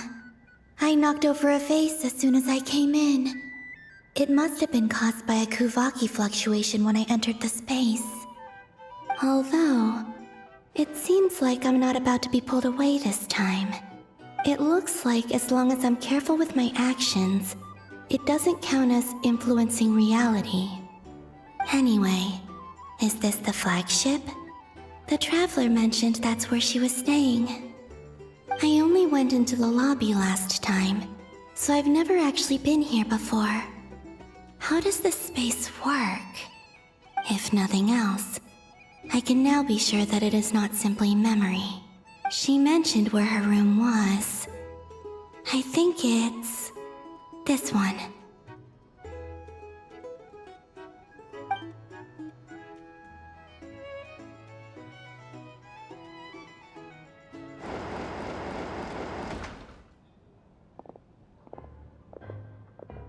The door is closed. But if this is anything like when I disappeared, then maybe...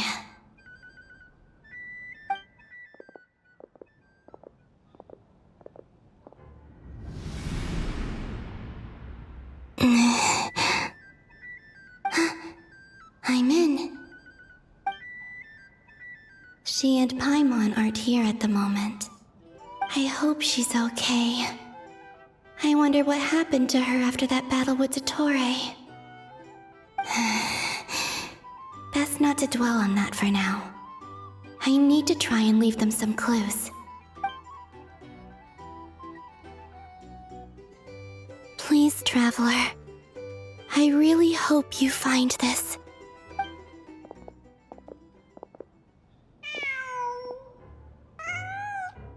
Huh. Just a cat.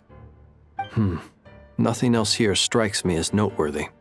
Didn't you stay here for a couple of nights once? Before Rerir showed himself, yes. It's also where the Traveler and I first met. Did you notice anything unusual during your stay? I remember thinking how much noisier the flagship is at night compared to the graveyard. Other than that, the Traveler and Paimon were most congenial neighbors. This is where they've been staying, yes? Over here? That's right. I wouldn't usually condone breaking and entering, but we can make it up to them later. Focus now. I have to write a message on the wall using Kuvaki, just like I said on Moon Prayer Night. Simply open your windows on nights when the moon shines bright, and the moonlight will naturally flow towards the words I have written. Here goes. I'll need to carefully control my strength.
There's a noise outside the door.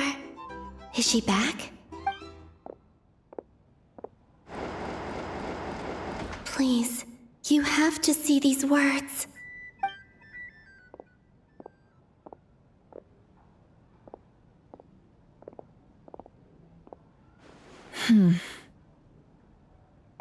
Well, do you sense anything? Unfortunately, no. And this place was our last chance. Not necessarily. We've only looked in Nasha Town so far.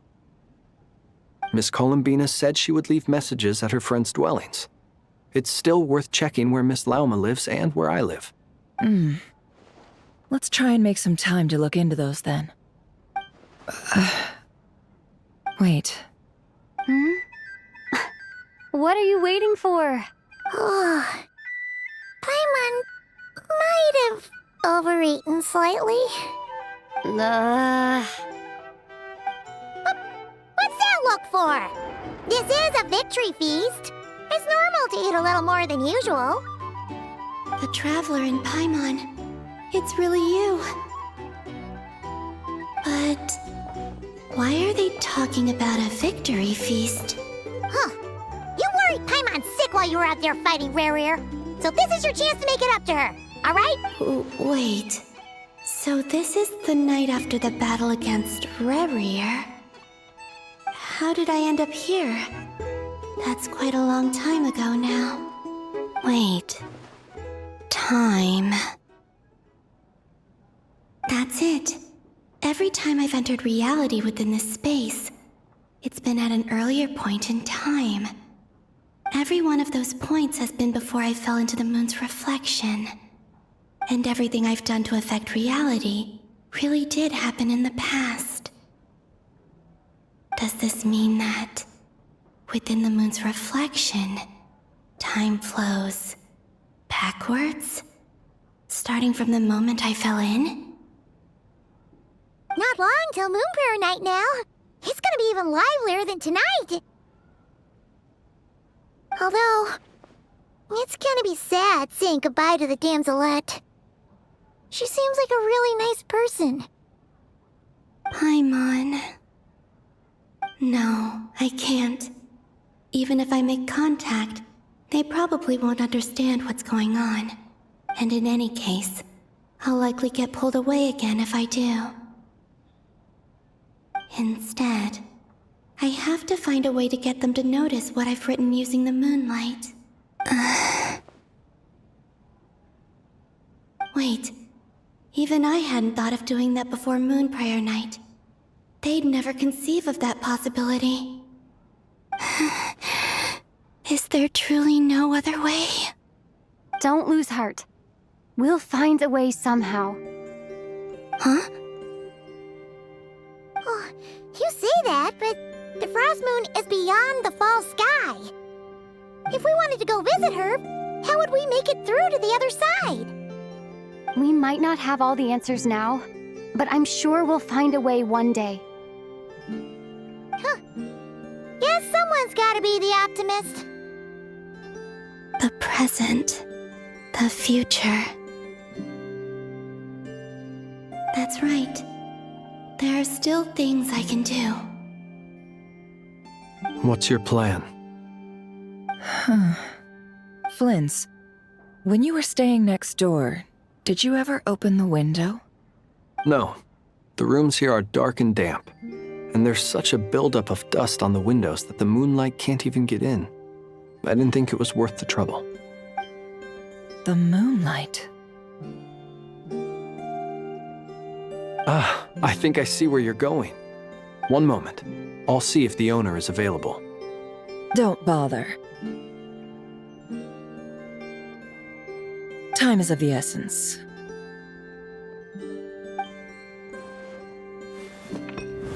Time.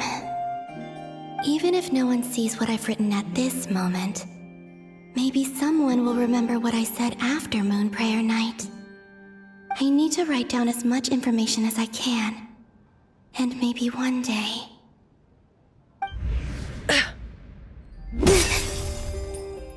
Huh? What's up with you? You can't even hold your cup steady. Are you getting tired? A little. Well, you should probably hit the hay then. You've had a really tough couple of days for you.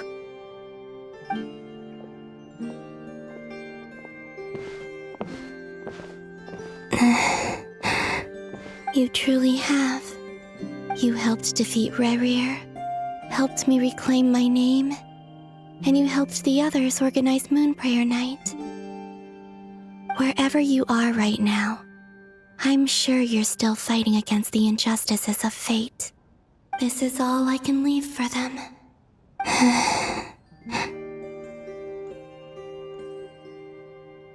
How I wish I could stay here. But it's time for me to go. I hope to see you again in the next time, and if the opportunity presents itself. I will surely return to your side. Huh. Columbina. She's alive. Not only that, but she's left us an entire wall's worth of clues. She even wrote down what would happen on Moon Prayer Night. It's just a shame we found it too late. I am here.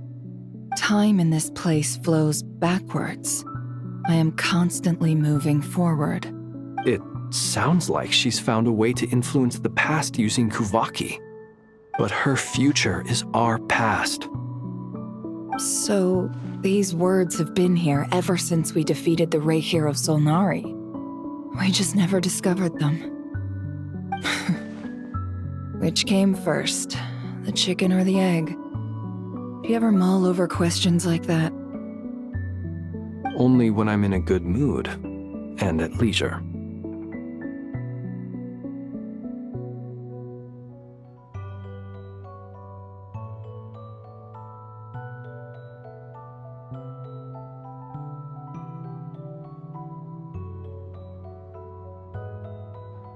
Well, I never do.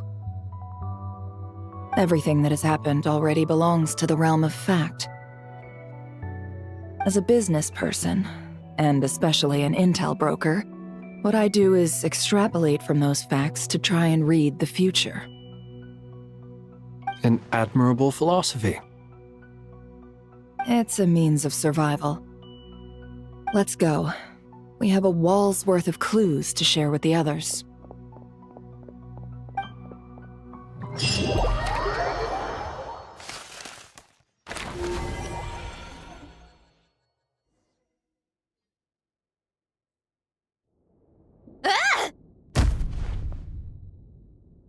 It appears that the doctor's energy signature has changed to something similar to Kuvaki, but not like the Kuvaki we're used to.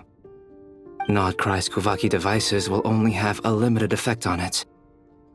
I can see also, I must say these books are rather profound. My subordinates just shipped them in from Fontaine. Some of them are from the Narcissenkreuz Ordo. Some are incident reports from Petrichor, and then there's a few test reports for these junk machines. Additionally, after some further scanning, I've discovered something extremely annoying. What's that? Tevat's skies contain multiple moons. A long time ago, when I did my first scan, I detected 3, just as the legends say. But when I checked again just now, I detected 4 moons. So there's one extra? Yeah. Originally, I thought that if I could still find 3 moons, that would at least mean Columbina's still alive. But then it occurred to me that apart from the frost moon, Tevat's moons are just husks. And husks surely shouldn't show up in the scan, since they're not alive. It's weird, isn't it? If we can't even distinguish between a dead and a living moon, how are we supposed to know whether a moon goddess is still alive? Or does this mean that the moon marrows are equivalent to the moons themselves? It's certainly possible. In which case, the 4th moon you detected may be Dottores' artificial creation. So he wasn't bluffing. He really built his own moon marrow. It's easy to get overwhelmed when you have too much on your plate. Maybe you need to relax. Perhaps try going for a walk, or simply take a few deep breaths. Nothing can calm me down at a time like this. I need more time.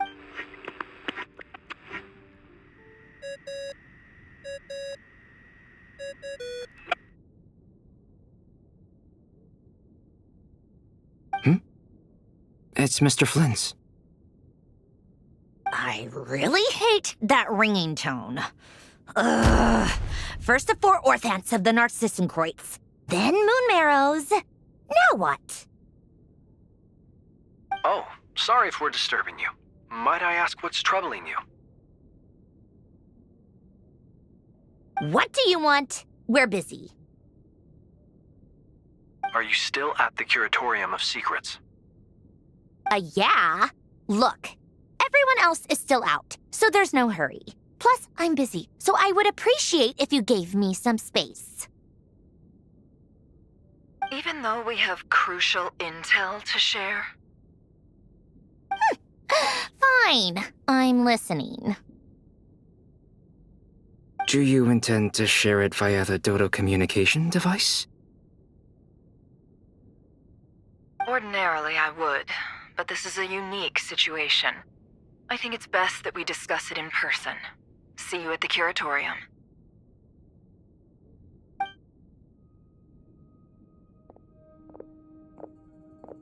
All right then.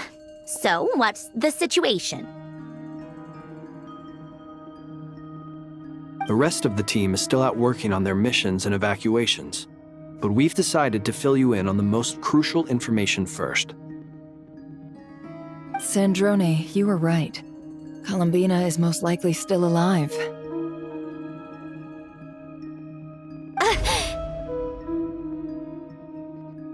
That's the best news we've received in a while, by a long way.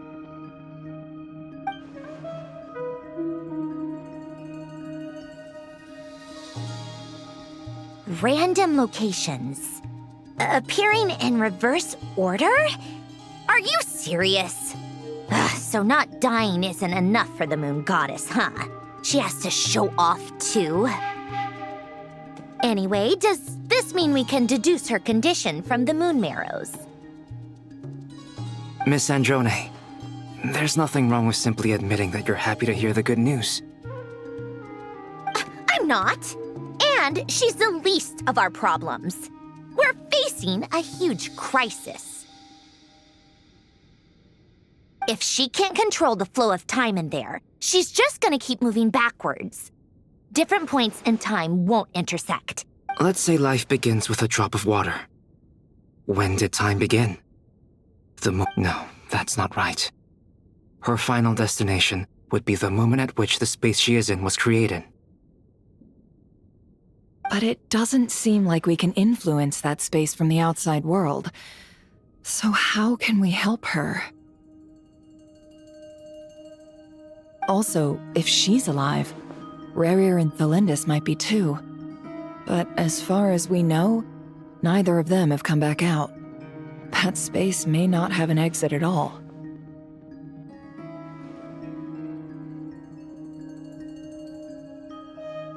I'm afraid I must concur with Miss Nefer in this.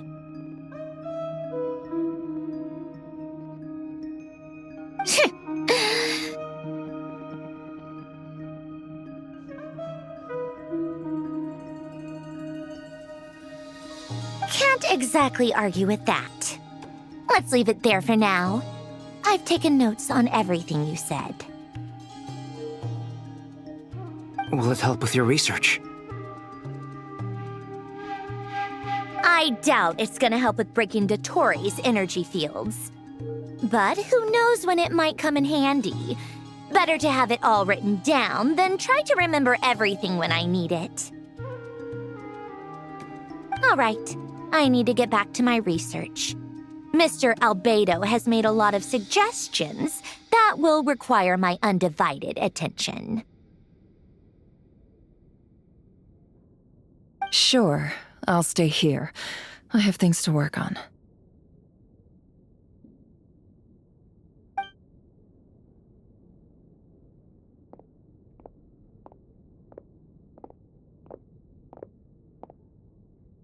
Paimon, are you there?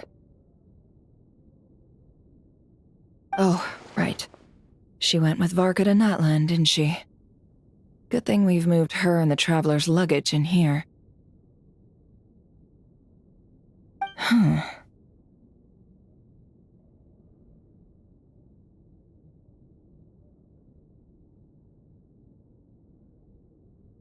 Speaking of the Traveler, where could they be?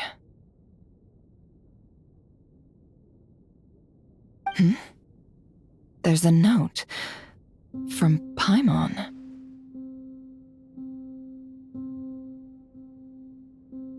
Paimon here. Not in at the moment, but if anyone needs to borrow her stuff or the Travelers, go ahead and help yourself. Paimon won't be mad.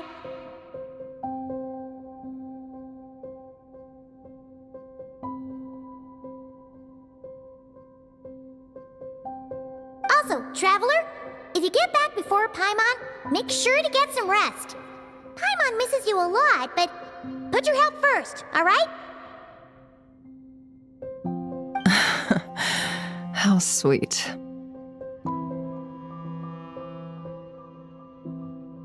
Well, since you offered, Paimon, don't mind if I do. This is the Traveler and Paimon's luggage. All the items they use day to day are here. It's well organized. I wonder which of them is responsible for that. What do we have here?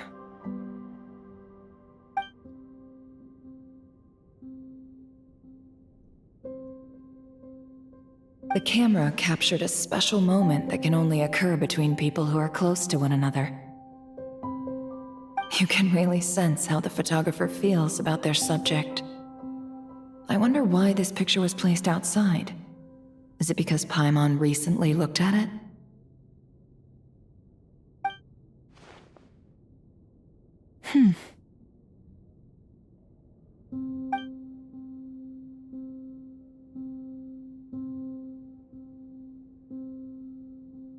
This must belong to the Traveler. Perfect. I'll use this. Hang in there. We'll find you.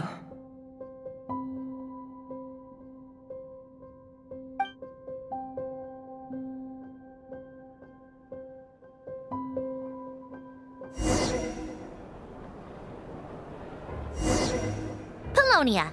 Search keyword world formula and bring me all relevant books.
Let's see.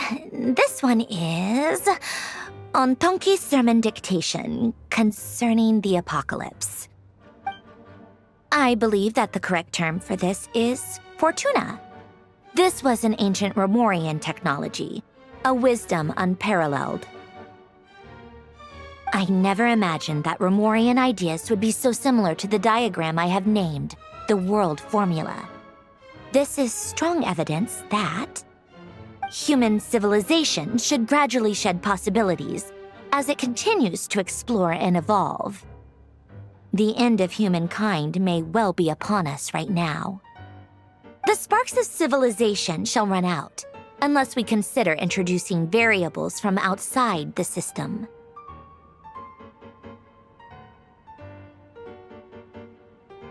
Variables. Surely that can only mean one thing. Descenders? Dottore likely captured the Traveler because of her descender status. But the Three Moons' authority comes from the world itself. Why would Dottore need anything beyond that?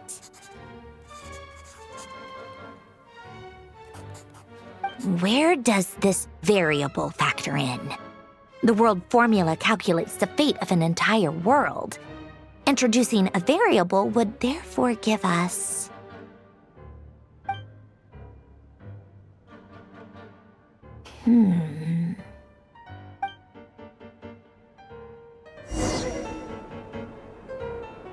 Polonia, search keyword pathway and bring me all relevant books.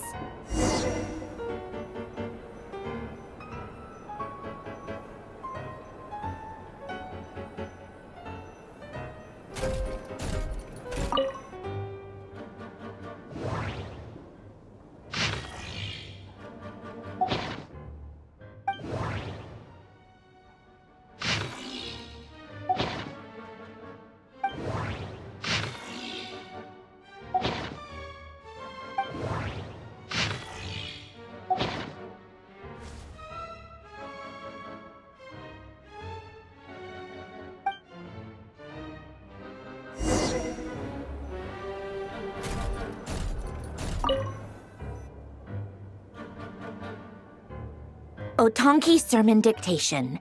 Explications on the Chemical Marriage.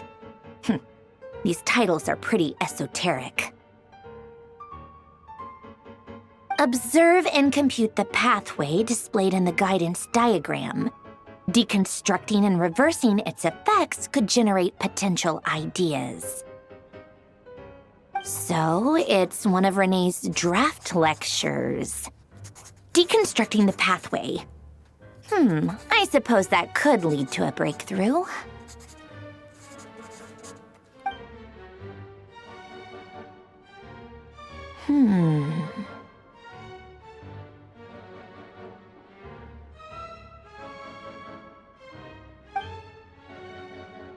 Ugh, this is so long. This guy sure loves showing off his knowledge.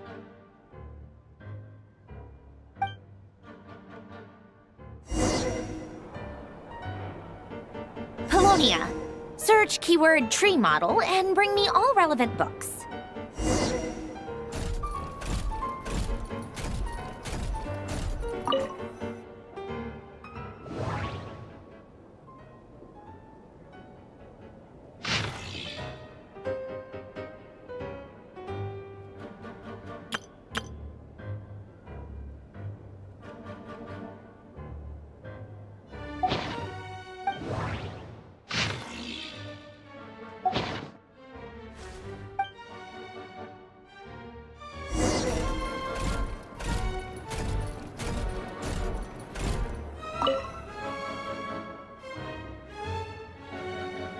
Most of the experimental devices proposed by the Lilia Crucis Ordo are built based on the simple and basic logical structure of a tree model.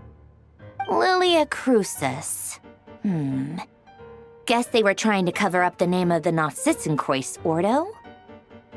When Duke St. Germanus departed, he said, "It seems that there's no going back." Alas, he is only a genius when it comes to machines. In all other things, he is but ordinary. Excuse me? I'm sorry. That's just ridiculous. What kind of book is this?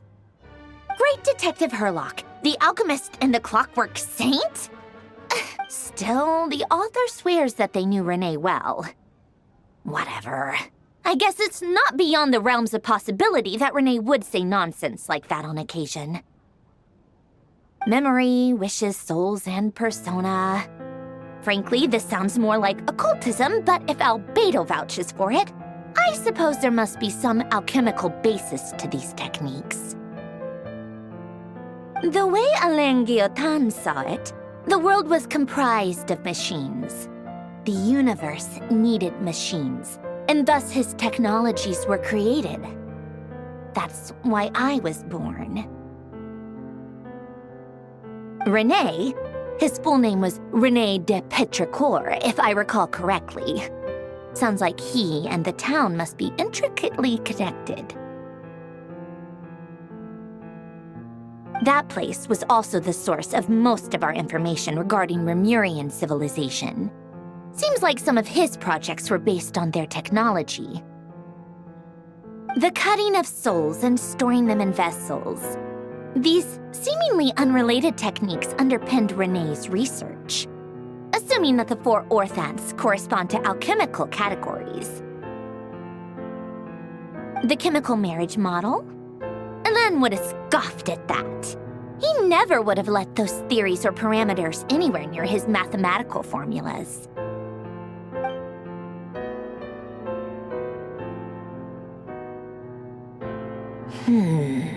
What was Alain's view on Renee?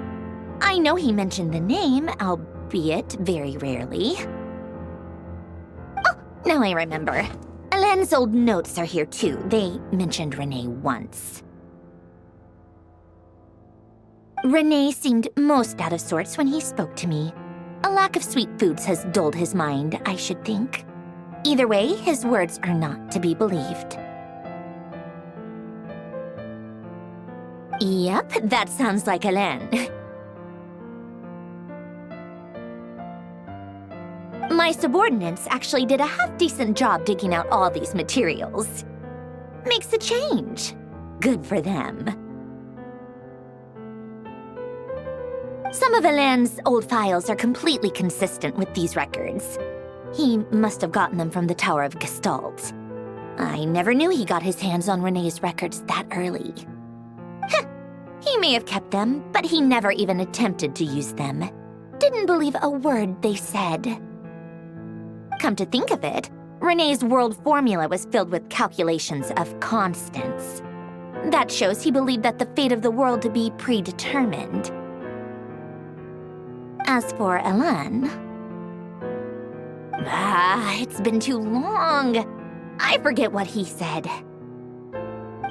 What would he have said? A guy like him, fervent believer in machines, but not headstrong enough. The world can be changed. It is worth persevering. Yes, that's how he used to think at least. He created that procedure to save this world.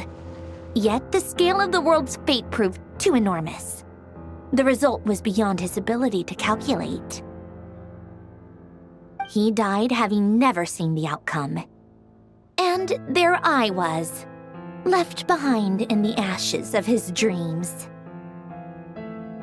Did you really never take a close look at Renee's research?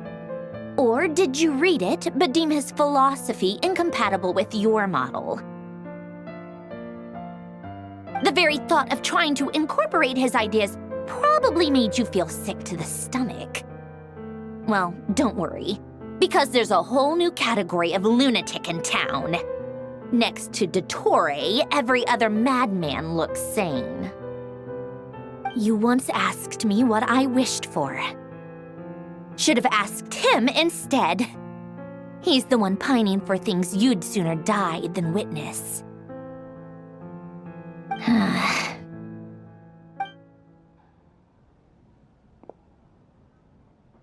Even the tiniest variable can make big waves in the present. Now then, allow me to put these incompatible fragments together in your stead. First, establish and verify the existence of the Great Circle. Absolute nihil on one end, absolute reality on the other. Now, search between these two extremes. Then, the construction criteria. Variables. The sparks of civilization shall run out unless we consider introducing variables from outside the system.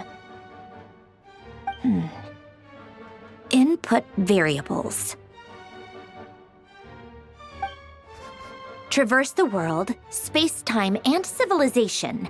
Then extract the essential nodes from the records to determine which variables they point to. The primordial power that differentiated itself from the void. The power of records. Hyperborea. This is horrendously complicated. After all that, I'm still missing a few variables. I need to think this through again. How do you think it looks, Polonia? Like the frenzied scrawlings of a madwoman? Fine, keep it to yourself. It's not like you can talk anyway. I'll assume you gave it a passing grade. I jest. But true madness does often start with trying to save the world. What would Arlecchino and Columbina think if they saw this incomprehensible hen scratch? So would Rosaline. She's been dead for a while now. When I close my eyes and think back, I can still see her face. And that enormous dress she used to wear. Such a bizarre choice. What possessed her? Oh, and the clack-clack of those heels used to drive me insane. No one's asking me, obviously, but I hope you all know that I never wanted to save the world. I'm not crazy. I don't have delusional ambitions, and that's a clinical fact. The world needs a solution, but I don't need the world's validation. It's the world begging me for answers, not the other way around.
Oh, cookies to go with the tea. Let's see. They must be from that person who brought those documents. I see they're from Hotel de Boer.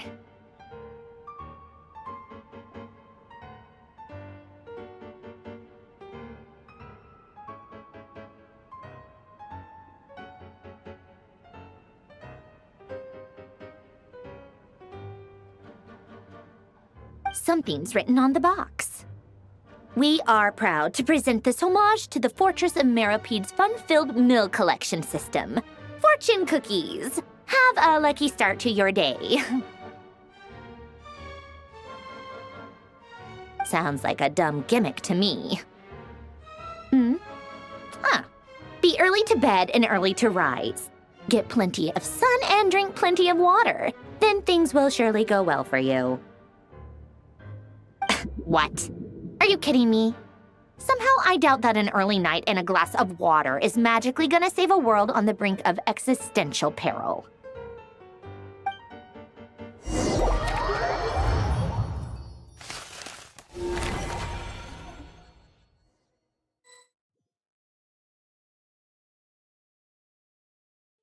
Lady Arlecchino, word has reached us that Lady Marionette's troops are all in position. They are ready to act as soon as the order is given. Excellent. The only thing is, they are fewer in number than we expected. It looks like many of them must have lost their lives at the hand of the monsters released by the Doctor. Can't be helped. Allow them to join our ranks and keep in contact. As you wish.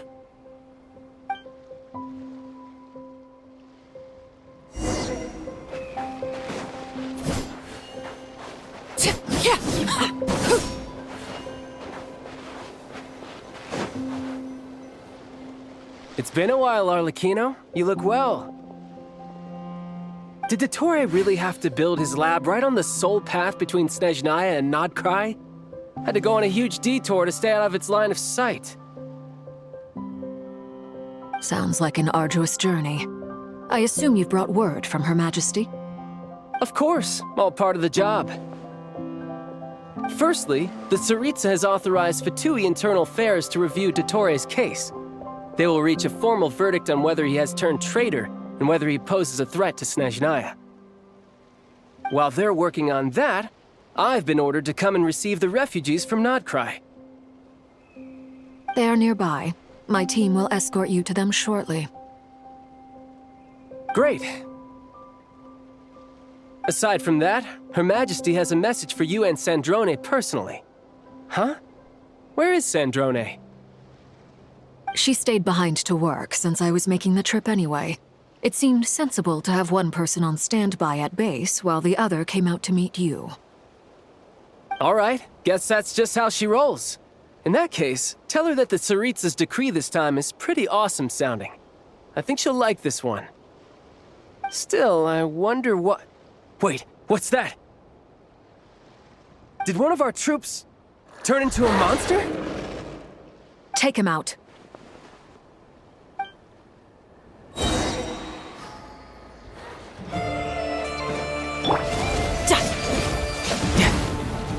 You can run, but you can't. Everlasting as the moon! Overruled!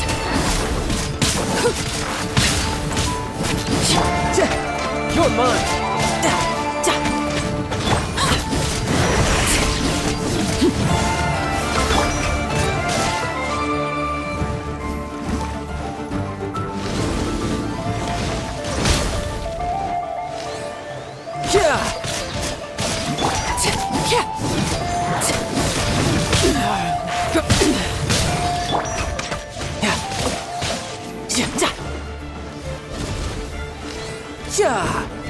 No time to lose.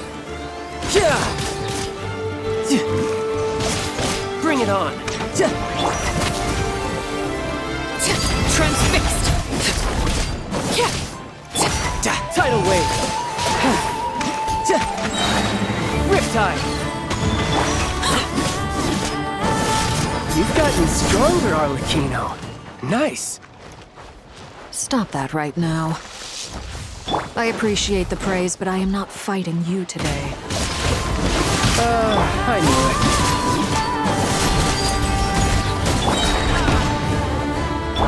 Witness my cries!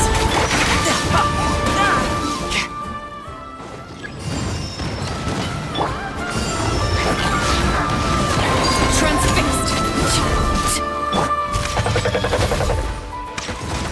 No time to lose.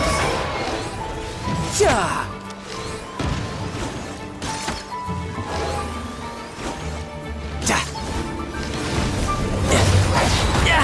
Never a mistake.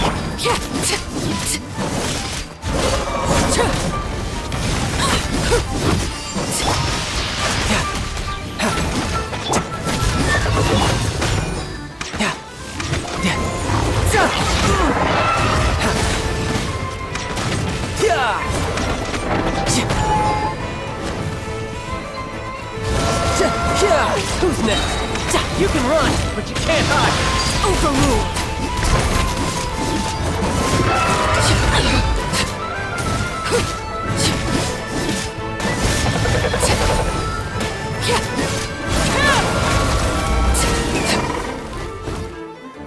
I can't believe it.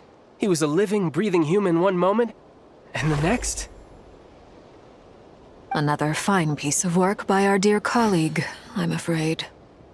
What in the world has been going on in Krai? A lot. But long story short, Dottore stole 2 moon marrows that should have belonged to Columbina, then built a 3rd moon marrow of his own to concentrate the Tri-Lunar Authority in his hands. What? What do you mean he built a moon marrow? People build roads and houses, not moon marrows. What's his next DIY project? He's gonna build a god? You could stand to be less surprised.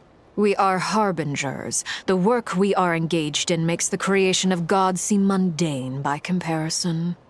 I tell everyone who asks that you once crossed swords with Rex Lapis while serving as a key supporter for Rosaline's plan. But right now, you're acting like a common adventurer. Thanks for speaking up for me. Those 2 really took me for a ride back then. Then again, surely no common adventurer would manage to get tangled up with them the way I did. That's gotta count in my favor, right? It almost sounds like you wish to repeat the experience. I might have to lower my opinion of you. No. I'll stop talking. Please, go on. Dottore is currently still experimenting with his newfound power in ways that continue to corrode the outside world. As for the human mutation, I believe this is simply a consequence of his experiments, and not a strategic move. That radiant beast was once a subordinate of Sandrone's. I suspect he was only allowed to live so that he could become an experimental subject. Also, those of us who fought Dottore have been afflicted with a curse. As such, I cannot leave Krai. This is so much worse than I thought. No wonder Her Majesty's decree is so extreme. While these exceptional circumstances persist, the Harbingers are hereby authorized to use unilateral executive powers. Should Dottore pose a threat, Arlecchino and Sandrone are permitted to eliminate him.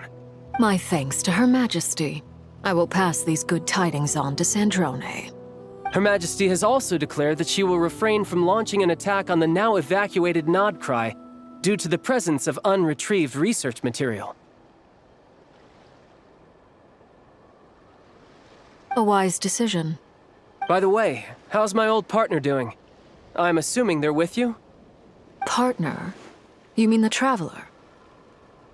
I'm afraid I have bad news. She was captured after our failed assault on Dottore's lab. Her whereabouts are currently unknown. What? Why? Since when does Dottore have a bone to pick with her? That is indeed the question. I'm not sure he does. He must have some other goal in mind. This won't do. I have to rescue her. You can't. We have no idea where the Traveler is. What am I supposed to do then? Stand here twiddling my thumbs? Sandrone is working on it. The best thing you can do right now is complete your mission. Fine. I guess I'll leave this to you then. One last thing. Tell the Rooster to get the message out to the gods and citizens of every nation in Teyvat. Beware. An uncontrollable pollution is spreading forth from Krai. The source of that pollution is a madman drunk on the success of his experiments. The Fatui and our allies will endeavor to contain the threat. However, if Krai falls, things are likely to escalate. Considering Dottore is one of our own, all Fatui stationed in Krai consider it our duty to stay and fight him to the bitter end. What? Hey, don't be too pessimistic. If it comes to it, I'm sure Her Majesty won't stand by and do nothing. I hope you're right.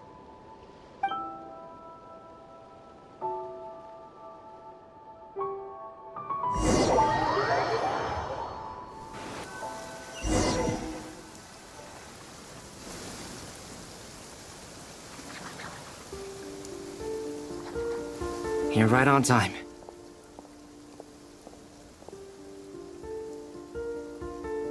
Thanks. Hey, do you think I'll get that gliding exam exemption? I made sure I was on my best behavior in Mondstadt. I landed well outside the city and walked in through the gates. I'll help you apply, don't worry. For now, let's see what we have here. What are the Doctor's energy fields even made from? The usual attract and repel principles that govern Kuvaki don't seem to apply to them.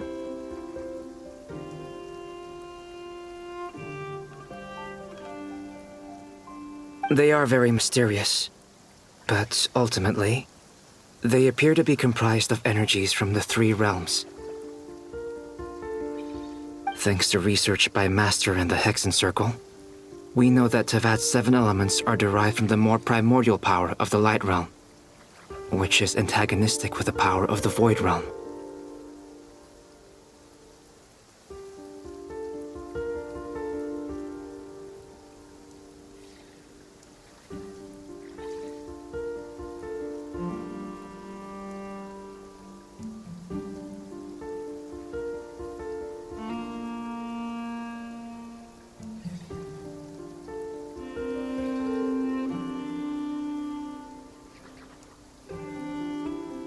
Since you have the power of the Dragon Durin within you, I'm sure you can already tell that this energy field contains no abyssal energy.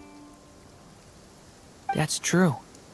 It's not abyssal energy. It's something pure, wild, and untamed. I've been thinking about something. Do you still remember the device that Dory supplied from the Academia when you and Miss Columbina fought Rarier? That was one of the most marvelous feats of ingenuity I've ever seen. The design, the craftsmanship, the material selection. Not to mention the operating principles. Surely the most ingenious feature of all. Dory didn't go into detail on how it functions, but I have a working theory. The clue was that Miss Columbina was somehow able to use the pyro energy that you provided, despite the fact that, as a moon goddess, she should only be able to use Light Realm energy in principle. Now, all elemental energy is, of course, derived from Light Realm energy to begin with. Hence, I suspect that the device works by restoring elemental energy to its original state. This presumes a theoretical model of the 7 elements akin to that of light refracted through a prism. Perhaps I almost wonder if the idea for the device was conceived based on direct observations of said prism. It would explain how such an ironclad design concept was achieved. It is at once a masterwork of engineering and a groundbreaking application of the Academia's latest elemental theories. I suspect only Lesser Lord Kusanali herself could have devised such an ambitious technology. But back to the energy field before us. If this is pure light realm energy, its relation to elemental energy is one of integration versus division. Or you could say that the former contains the latter. Could this mean that elemental energy can dilute the power of the light realm? Should we give it a try? We should.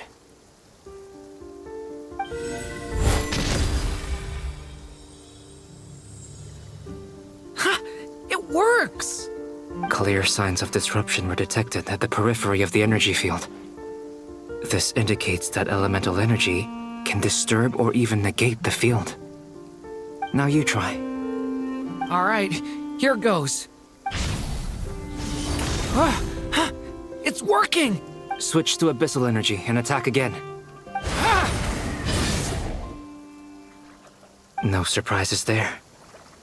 Abyssal power drains the energy field to a significantly greater extent. I now feel confident in asserting that the energy field is indeed pure light realm energy, and that elemental energy can dilute it. But the energy field is huge. How much elemental energy will it take to neutralize it? We don't have to neutralize it completely. We can try other approaches. That's all for theory. Would you like to continue watching? So you knew I was here. Huh? When did you get here? A while ago. But Albedo sounded like he was working on his thesis defense back there. Back in Sumeru. You can end a person's whole career by interrupting them mid-speech. Very thoughtful of you. I'm truly touched. Could I ask you to lend me a hand? With what? A little test. Try using Animo to unleash a concentrated assault with circular blades, with the goal of breaking through at a singular point.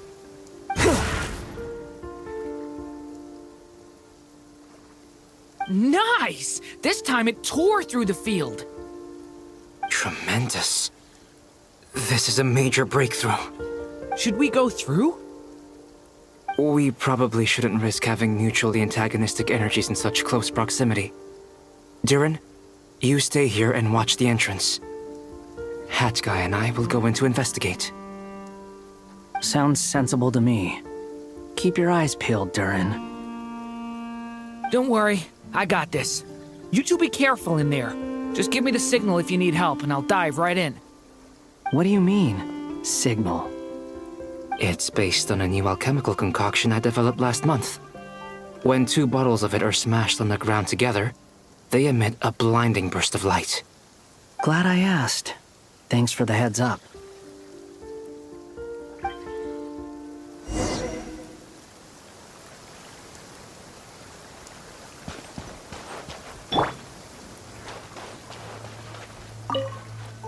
Like I thought. Beyond a certain distance, we can't see the opening where we came in. Maybe that's to prevent people from escaping. Sounds like Dottore style to me. Not much has changed. Things are basically the same here as they were before the energy field appeared.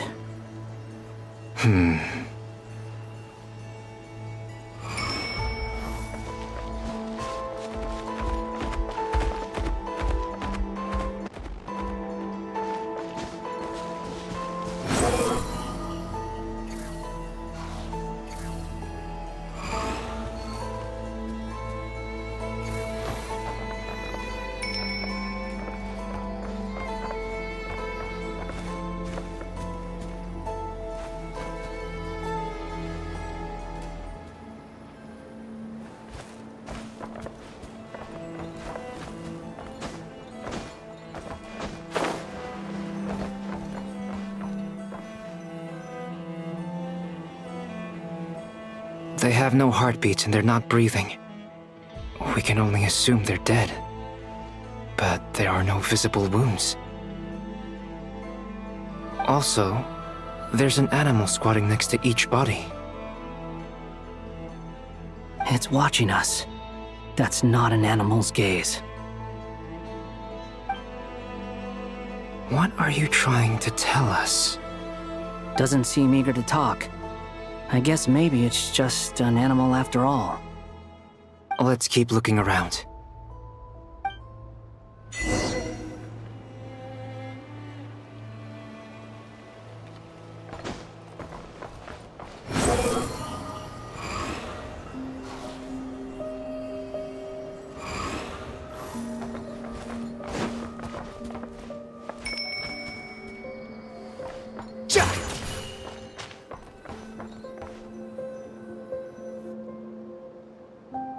Same situation everywhere. Not a living soul in sight. Just countless bodies with animals standing watch over them. Well, I think we can safely rule out the possibility that they're all pets. Is skirting around the topic your way of showing consideration for other people's feelings? Just being cautious. I don't doubt that you can handle the truth.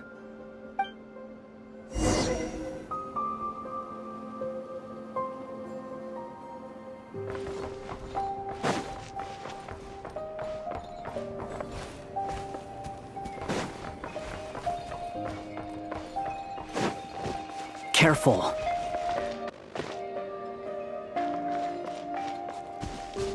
Please, help us. Please. Over there, I hear a voice.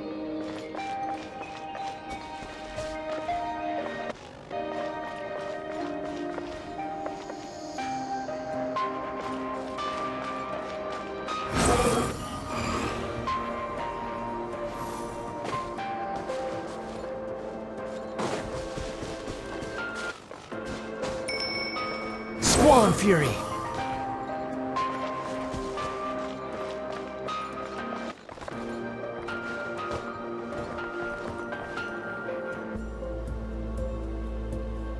Please, help us. What happened here? I don't know. Suddenly, everyone collapsed. Then my line of sight got lower. I still have some of my senses left. I gotta get out of here.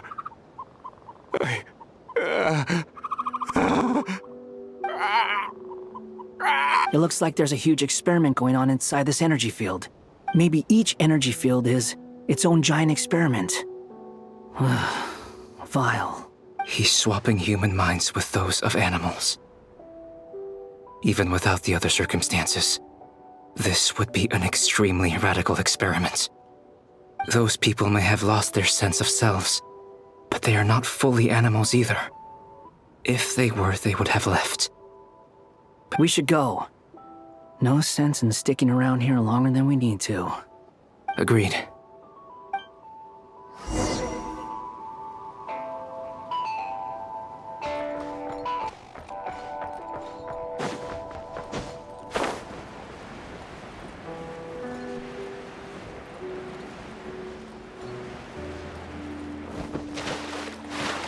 The wind rises. Upon the gale.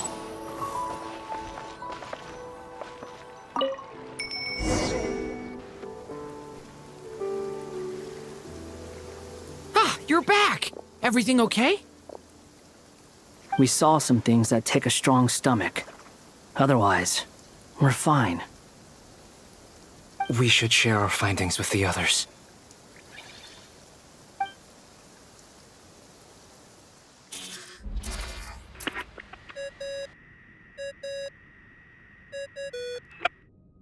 Yes? Who is it?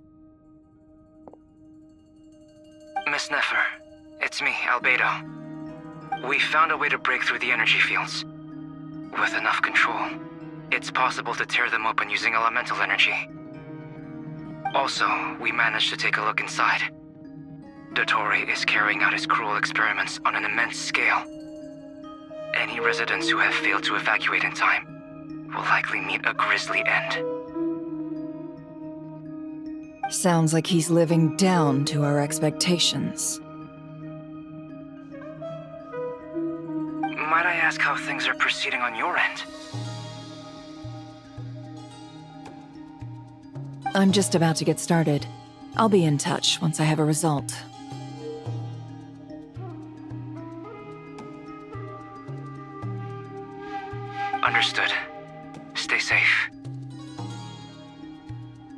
I will.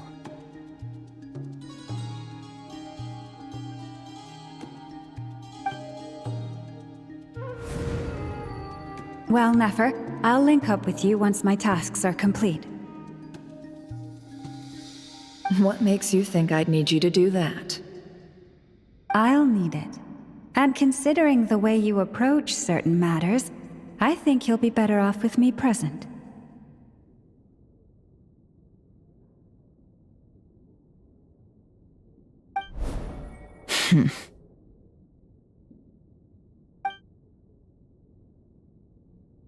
Let's begin.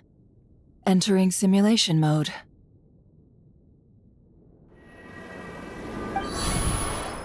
A vast wasteland.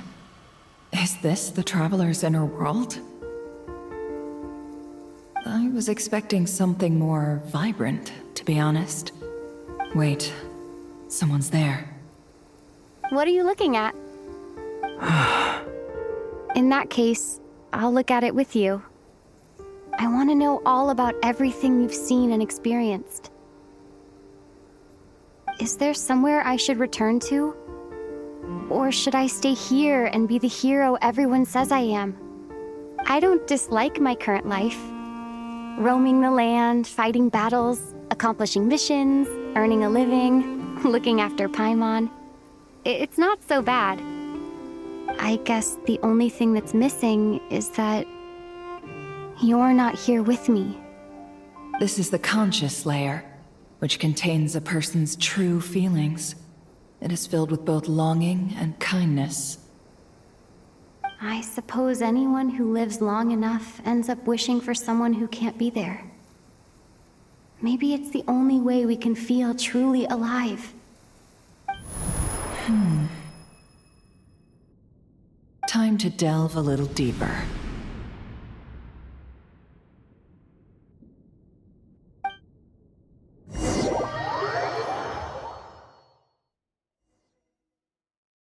Nasha Town is hardly the optimal choice for a place to live, but it has character and a reasonable population density. What are you trying to say? Oh, don't be nervous. I was just thinking where might make a good starting point for your journey. Perhaps I should send you further afield. Conria, perhaps. Conria ceased to exist long ago. Once again, you fail to understand the possibilities that the Tri-Lune creates. Anything that has existed in the past, I can now recreate. You simply do not wish to see that happen. That might be because you miss your sibling and fear getting answers that you are not ready to learn. But this is, if we are to collaborate, we need to maintain an amicable relationship. In a moment, you will be able to...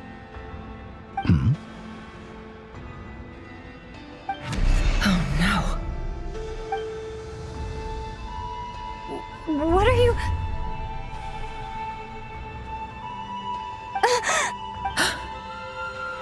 What are you gonna do? Don't move. Something unwanted has crept into... Oh? Gone as quickly as it came.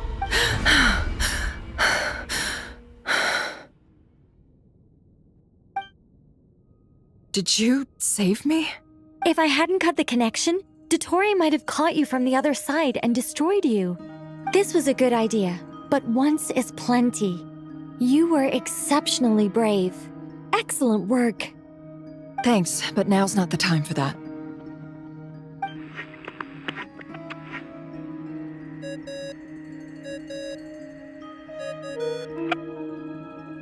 Albedo speaking. I think I know where she is. What is this endless darkness? I can't see anything, even though my eyes are wide open. But why? What happened?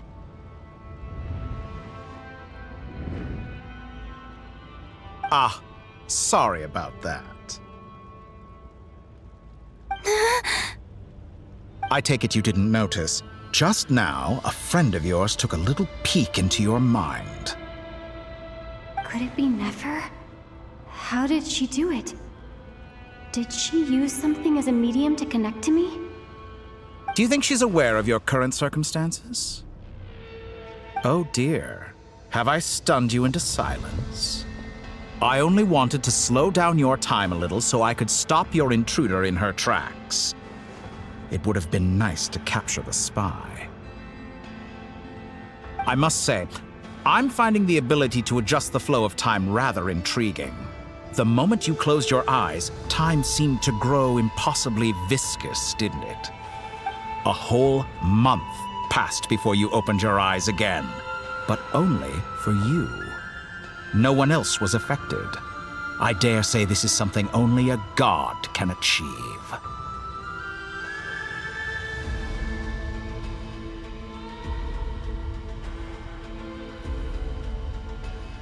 Point taken. You've proven once again that you have god-tier powers. Oh, you misunderstand. This wasn't about proving a point. I was testing things out. I find I learn best by doing, and I have to admit, time is not the easiest dimension to control. I only wanted to make you sleep for a short while, but it ended up lasting a whole month. Clearly some finesse is required to wield the authority over time as I wish. I hope you're not angry with me. It was only a month's discrepancy, nothing too serious. Had I been off by a year, a decade, or even a century, that would have been quite a different story. You could have frozen me for millions of years. So much for collaboration. You aren't showing much sincerity. Millions of years? To what end? I wonder if you don't understand humans all that well. They are very pragmatic creatures who understand only that which they can perceive with their senses. If I had you sit here for a week, I imagine people might sympathize. But if I left you here for 100, 1,000, or 10,000 years, the sheer size of that number would cause it to lose all meaning to them. They would not have the capacity to comprehend your suffering, and thus they could not empathize. Unfortunately, while gods do exist in Teyvat, it is ordinary humans that account for most of the population. Their lifespans are so limited, their bodies so fragile. Did you ever really hope that they could begin to understand someone like you? Your long life and unique origins make you fundamentally different from them. How long will it be before they start to treat you like the alien you are? Before you are ostracized, outcast? Alien. Even I feel bad for you sometimes. This world has made you into a slave. So many times you have served its will, and not once have the powers that be ever thought to grant you the one simple thing you wish for. You have been treated most unfairly. I can change that. I will grant you special privileges and give you back the status you rightly deserve as a descender.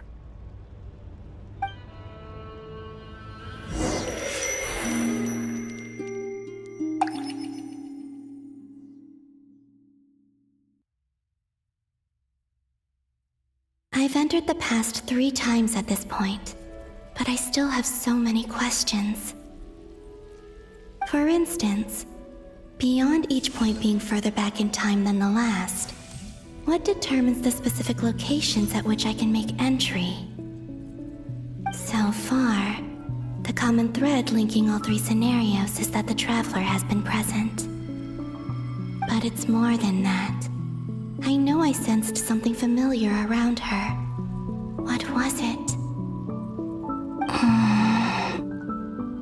I'll keep this question in mind as I carry on.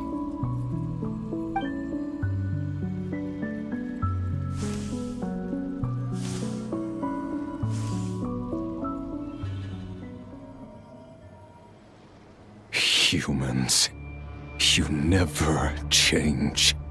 Always trying to use powers you neither comprehend nor control.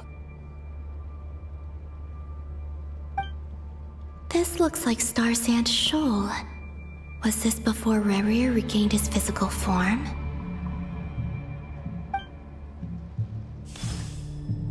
You've messed with the cannon again, huh? Sorry, but this round's not gonna go your way.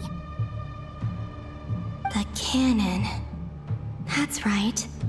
I was at Silvermoon Hall and I sensed an abnormal Kuvaki fluctuation coming from Nasha Town. And right after that, came an ominous power emanating from Star Sand Shoal. My body was once torn into countless pieces and hurled into the swirling chaos of time itself. But even so, my life and will were not extinguished. I wonder if I could try to prevent his resurrection. But how would I do it? What can I do, here and now? Traveler! Behind you! Look at that light! No, I won't make it in time. She's using the Kuvaki shield like I taught her. Is she gonna use it to block the cannon's beam? She's strong. I'm sure she can manage. But the force released when the beam impacts the shield might lead to collateral damage.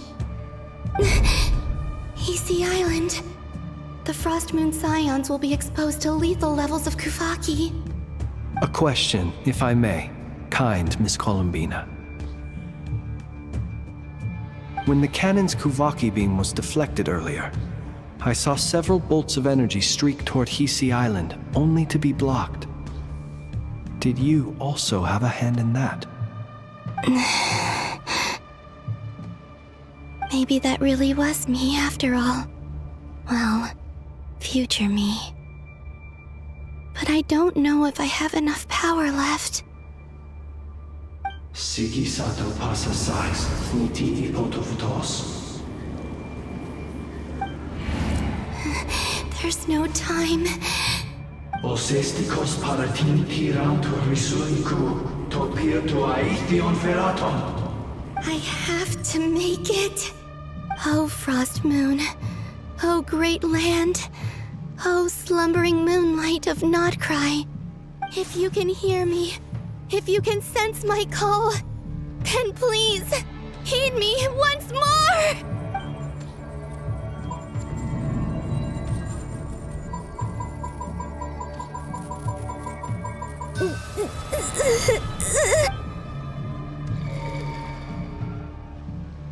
Did it work?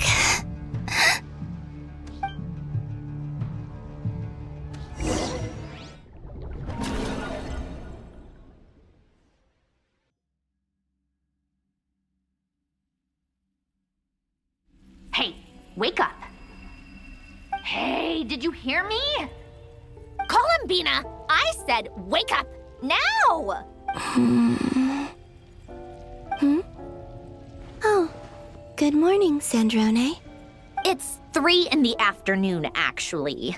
And could you kindly not use my quarters as your personal nap room next time? But I feel so safe here. And your coffee, right? It's so bitter, but it smells lovely. It's like you were raised by wolves in a forest or something. What did you drink growing up? Grass tea? The Frost Moon Scions certainly led a more frugal existence than the Fatui. Then I'll bet you've never eaten one of these before. It smells delicious. That's because it's a Fontanian recipe. I had a little free time today, so I made a batch. Rosaline will be here shortly, but if you really can't wait, I guess you can go ahead and... Hey, at least let me finish before you start eating! Did the Frost Moon Scions not teach you basic table manners? Or did the rules not apply to you because you're the high and mighty moon goddess? These are so tasty. Of course they are. I made them. I was worried they might contain traces of machine oil. What?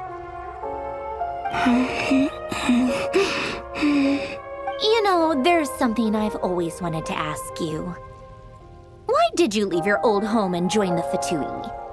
I mean, I'm sure their food was awful, but there's gotta be more to it than that. Well, life there didn't go quite how I imagined. What were you expecting? You're a god. Your followers are gonna make some demands of you, right? Surely you can just answer a few prayers here and there in return for the free food and drink. How bad can it be? Well, would you help other people just for free food and drink? The doctor told me that you were created by a great mechanic, Lord something Fisher. The Lord Artificer. Ugh, some people can't keep their mouths shut. Oh, Lord Artificer. And didn't he have something to do with the, narcissist? Narcissenkreuz Ordo. Yes, that was it. Narcissenkreuz Ordo. So, would you try to fulfill their wishes? You must be joking. I wouldn't go even if they paid me. I don't even know them. Exactly. Well, I felt the same way. I did not know the people who made demands of me. Huh. What do you know? We're on the same page for once. In his later years, Alan did ask me if there was anything I wanted to do.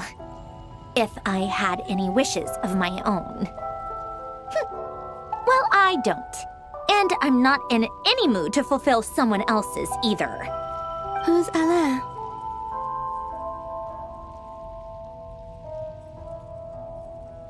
He was the... You know what? Never mind. You're not gonna remember. Anyway, the point I'm trying to make is, neither of us is the self-sacrificing type. Let me ask you this. What sort of place would you like to live in, if you could choose? A place where people don't ask me for things I cannot give them. Where they don't worship me, or fear me, but just want to chat with me like a normal person. I'd also like the freedom to come and go as I please. And ideally, it would be somewhere with the smell of coffee and snacks. Not to burst your bubble, but no such place exists in the world. Now, take your snacks and scram.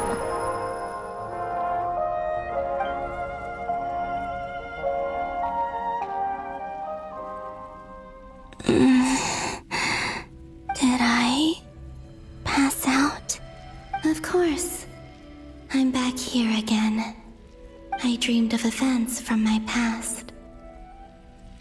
Sandrone, I miss you all so much.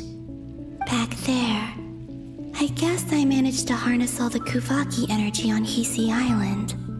But how did I do it? Time is flowing backwards here, and I can use that familiar power to enter the world of the past. That mystery ally everyone talked about. It was me all along. I can sense that there isn't much more power remaining up ahead. What lies at the end of all of this? Will time keep flowing into the past? And will I ever find my way back?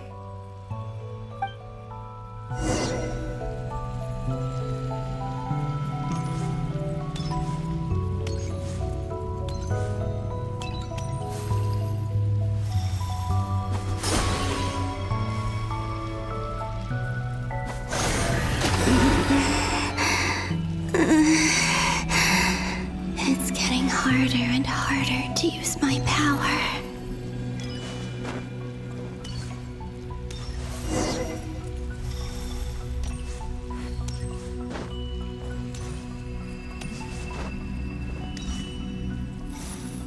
I'm no match for the Abyss in this state. I need to avoid the contaminated fragments.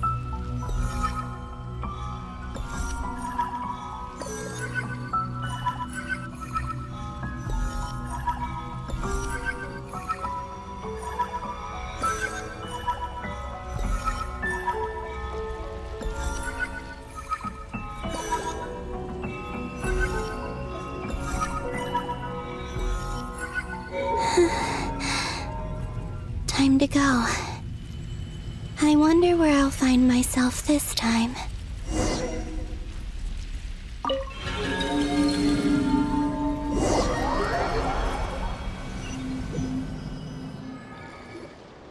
The Final Night Cemetery.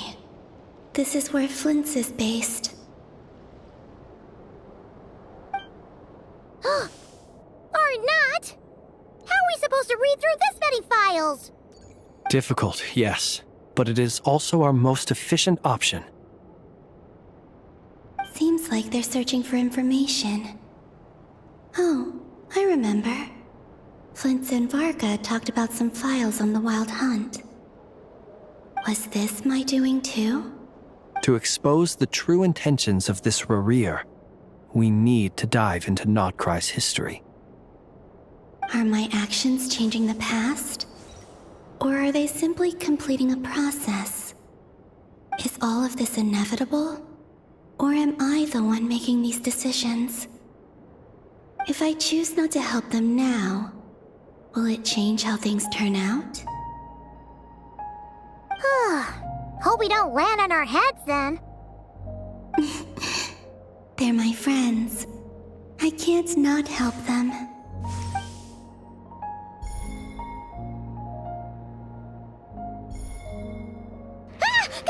Ghost!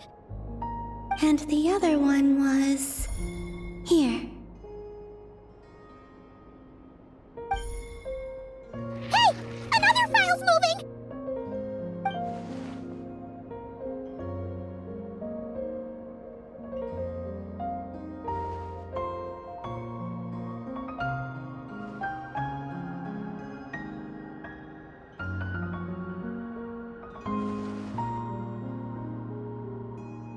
That should do it. Luanatar? You can sense my presence? Wait!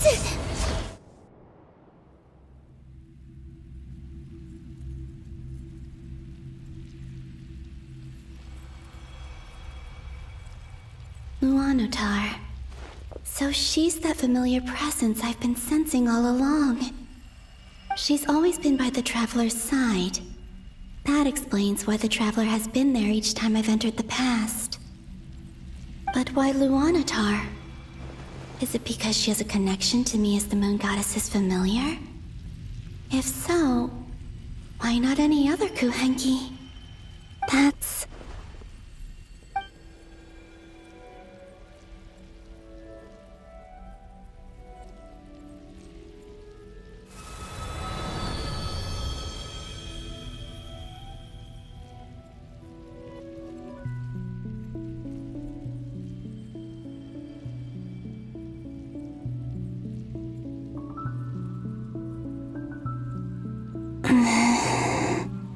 I cannot sense any power up ahead. Just a void, stretching out into infinity. This is likely my final chance to enter the past. It's now or never. I have to find a way back.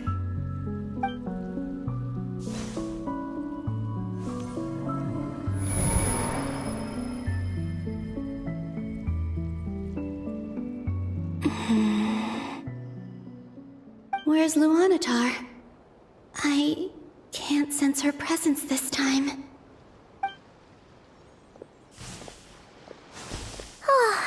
Seeing Enefa and Aino reunited like that... Traveler, Paimon. No, stay calm. I don't have much power left to change things. I don't even have that much time left here. Think, Columbina. How do I find a way back? A way back... to where? Do I Go back to Moon Prayer Night? Or to the future that followed? And if I return in my current state, what will become of me then? Dottoro's actions that day proved that he'd been planning that for a long time. He had already seized the power of 2 moon marrows before capturing me. Even if I managed to get back, how can I fight against him when he wields the Tri-Lune authority? I can't. If I go back like this, I'll be playing right into his hands. I have to find some way of rivaling the power he has usurped. Wait. Time flowing backwards. Does that mean... I think I know what the final destination of this lunar reflection might be. I know what I must do. Speaking of homes, we must already be close to where the Frost Moon Scions live. The vibe here feels different. Just like But how do I communicate my plan to my friends? Should I write it down here? No. Someone else will see it. I need something with a close connection to me. Something I can use as a medium to tell them what's happened to me in here. Now it makes sense.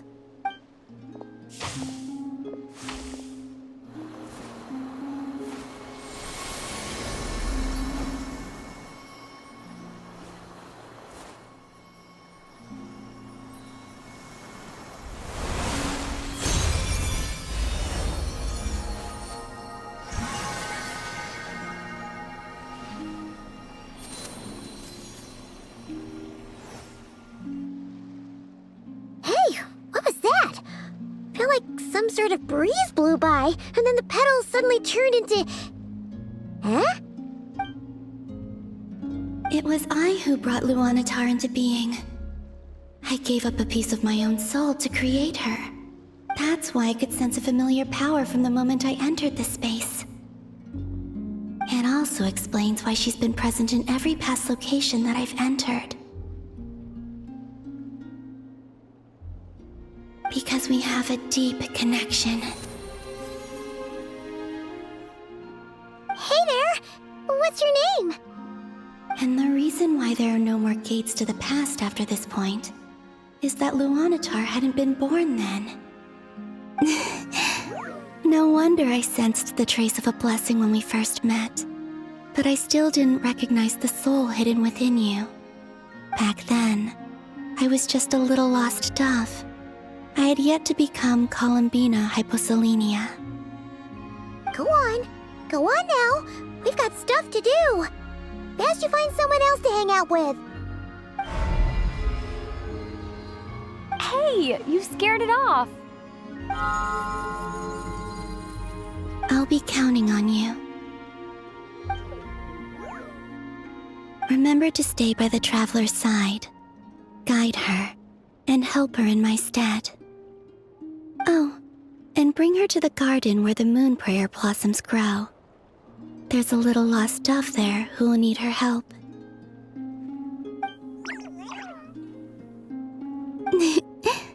Go on.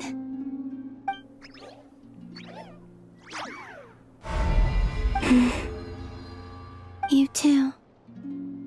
Go and live your story. As for mine must go in a different direction.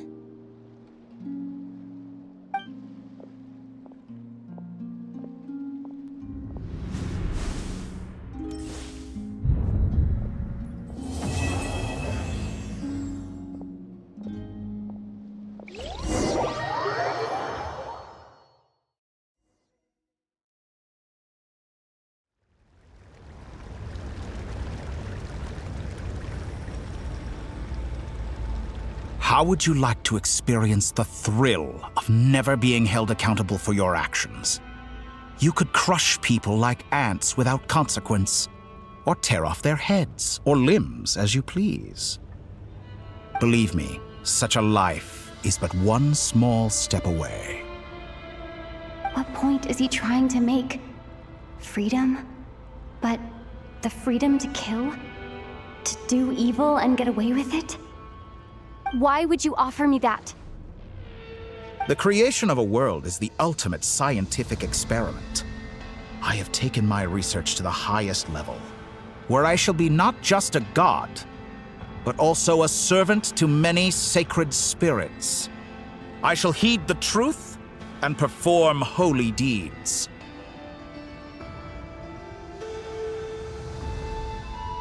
A god's laboratory is the perfect playground, but it needs the right occupant to explore its full potential. Mortals are found everywhere one looks. Not so with Descenders. So the condition for entering the new world is to take innocent lives. The same dilemma that Rerir once faced.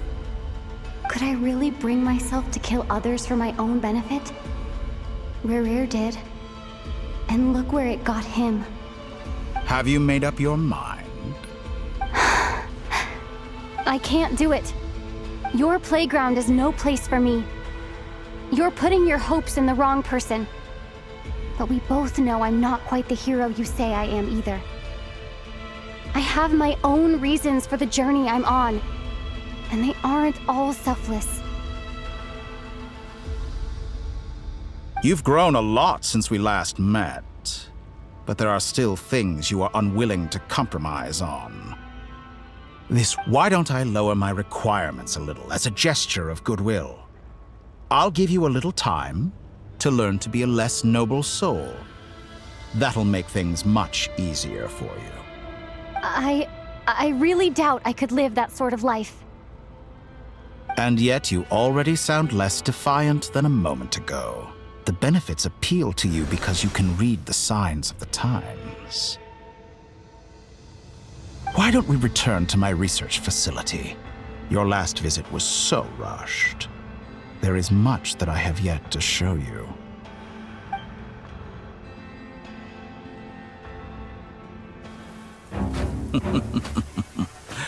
Now to that question,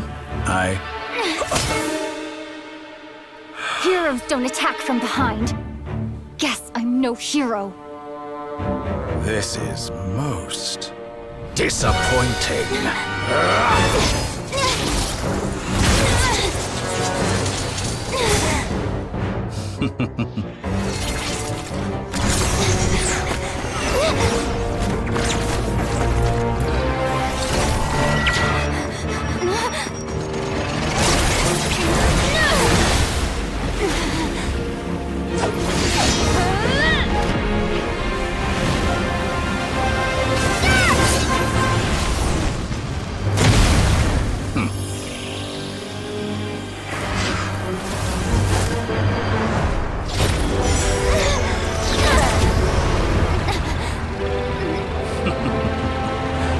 Now then.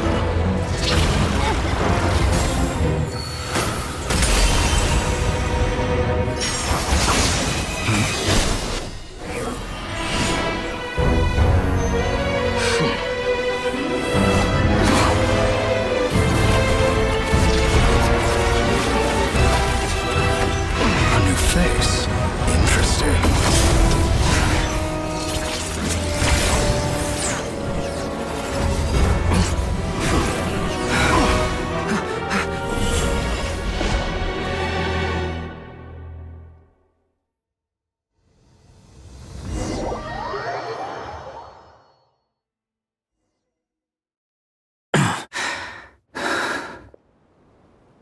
You're still gonna call me Hack Guy after that, huh?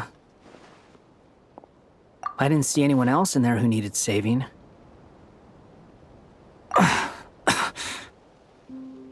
It's nothing. I'll be fine. Why are you looking at me like that?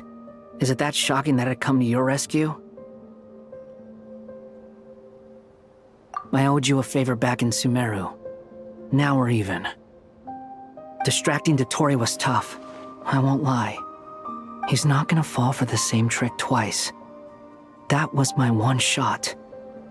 I'd hoped to use it to take him out. Ugh. I never wanted to obliterate someone more than I do right now.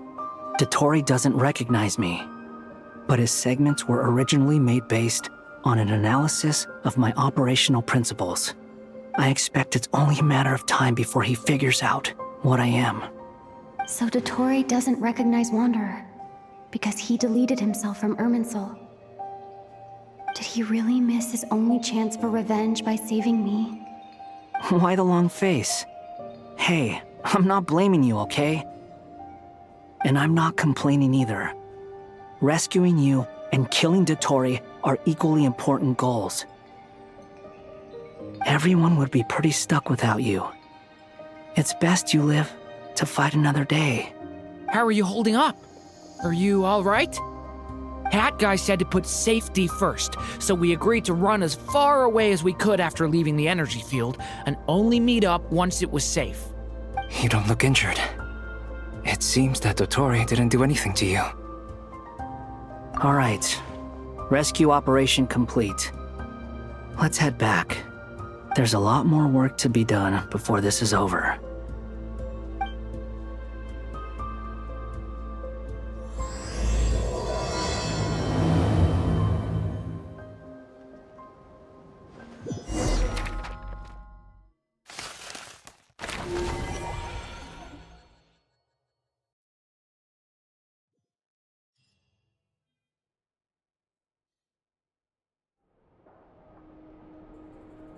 Understood. I will bear the Tsaritsa's decree in mind. I don't see what's so awesome about it, though. Does he really think everyone else is as immature as him? I'm not stooping to Tartaglia's level.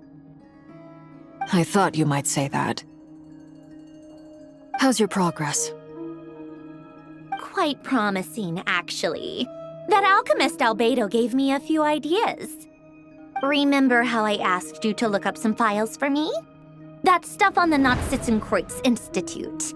René de Petrichor and Jakob Ingold. Alain Guillotin despised René's theories and methods, but he never managed to come up with better alternatives either. So I adopted some of René's ideas. I thought Alain was like a father to you. He and René were mortal enemies, were they not? And what would you say if Linny and his friends one day learned something useful from someone you utterly detested? I would applaud them for it. That would mean that they have surpassed me. For all we know, Alain Guillotin might have thought the same thing. Not that it matters, though. He's dead, and I'm alive. So it's my call to make. Once you die, it doesn't matter how great you were in life. Only the living get to decide what happens next. Hey, come on out. They're back. Huh?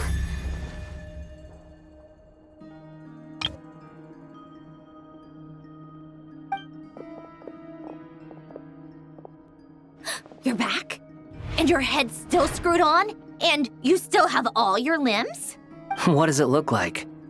Way to keep your composure, madam. Excuse you. I am perfectly composed. Glad you're okay. Yes, it's a huge relief. Worry? Oh, yeah, right.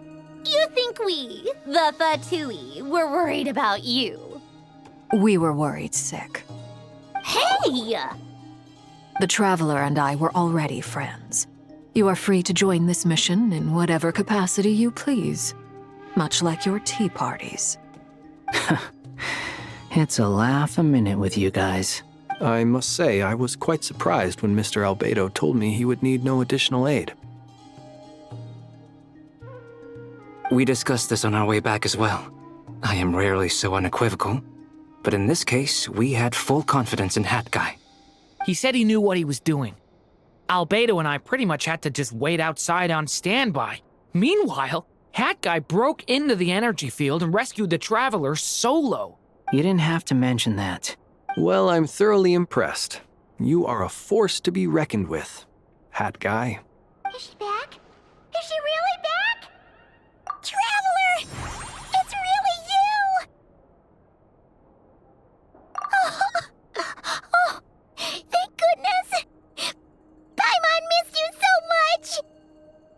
finally breathe easy, Paimon. It's great to have you back in one piece.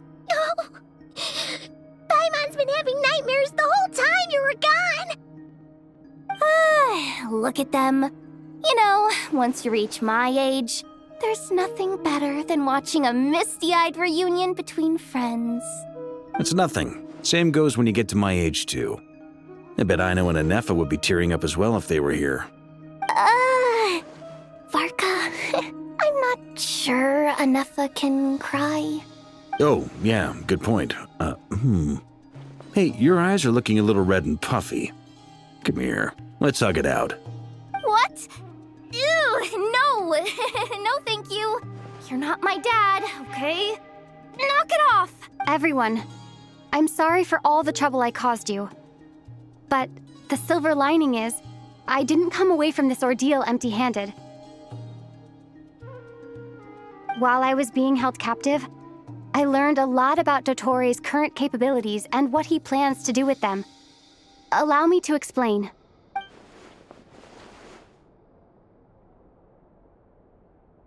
The three moon goddesses were even more powerful than we imagined. No wonder Dottore believes himself to be equal to the gods, maybe even superior.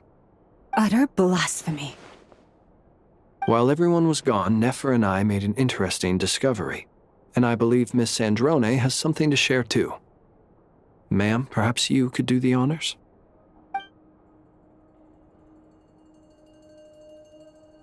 Called it. Getting rid of a pesky troublemaker like her is like trying to clean up after a crumbly cake. It always comes back to haunt you.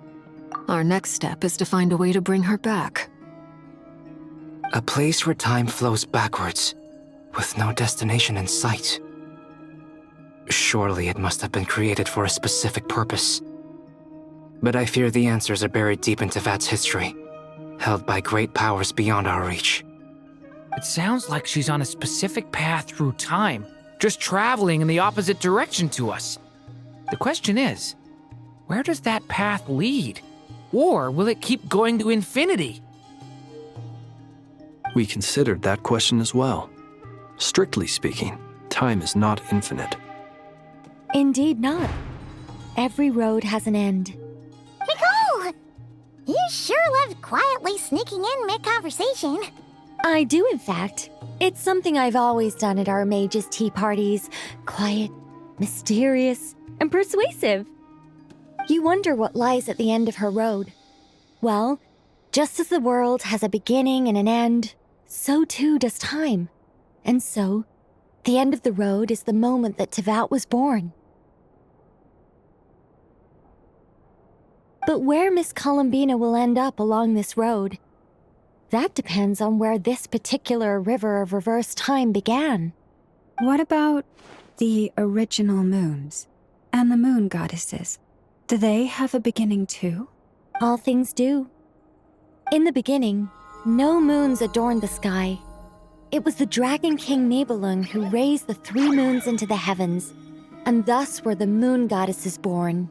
They were shadows of the planet, born to wield Nibelung's authority and oversee the world on his behalf. They were extensions of his will, manifestations of his majesty. But then one day, they disappeared just as suddenly as they had once been brought into being. Nobody knew where they had gone.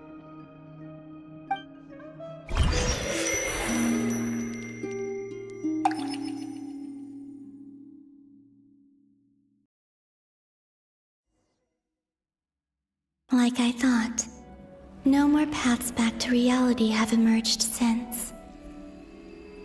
But how can I be sure that I'm going the right way without scenes from reality to keep me on track? I can't even be sure of how long I've been walking for. The further I travel, the less stable this space becomes. There are even moments where I can sense something that feels like abyssal energy. They can just materialize out of thin air. I have to keep my wits about me.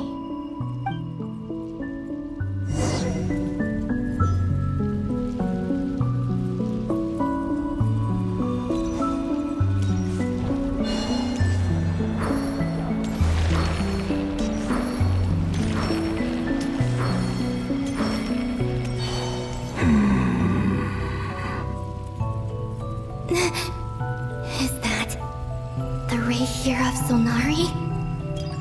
I can't believe he survived.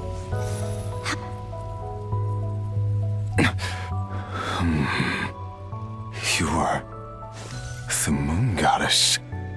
But how? Please, there's no need. I'm not interested in fighting anymore. I find that a little difficult to believe. Yeah. Honestly, so do I. The way you used my own power against me was... It was a brilliant strategy. And then, in the final moment before I was thrown into this space, I got to see an old friend. Mr. Dainsleif. Right. It was so long ago now. But we were friends once. When I first got here, I was filled with hatred, remorse, and rage. How I cursed and devoured. I tore everything here apart. I was consumed by the desire to leave this place and have my vengeance. But to no avail. This is a place with no exit.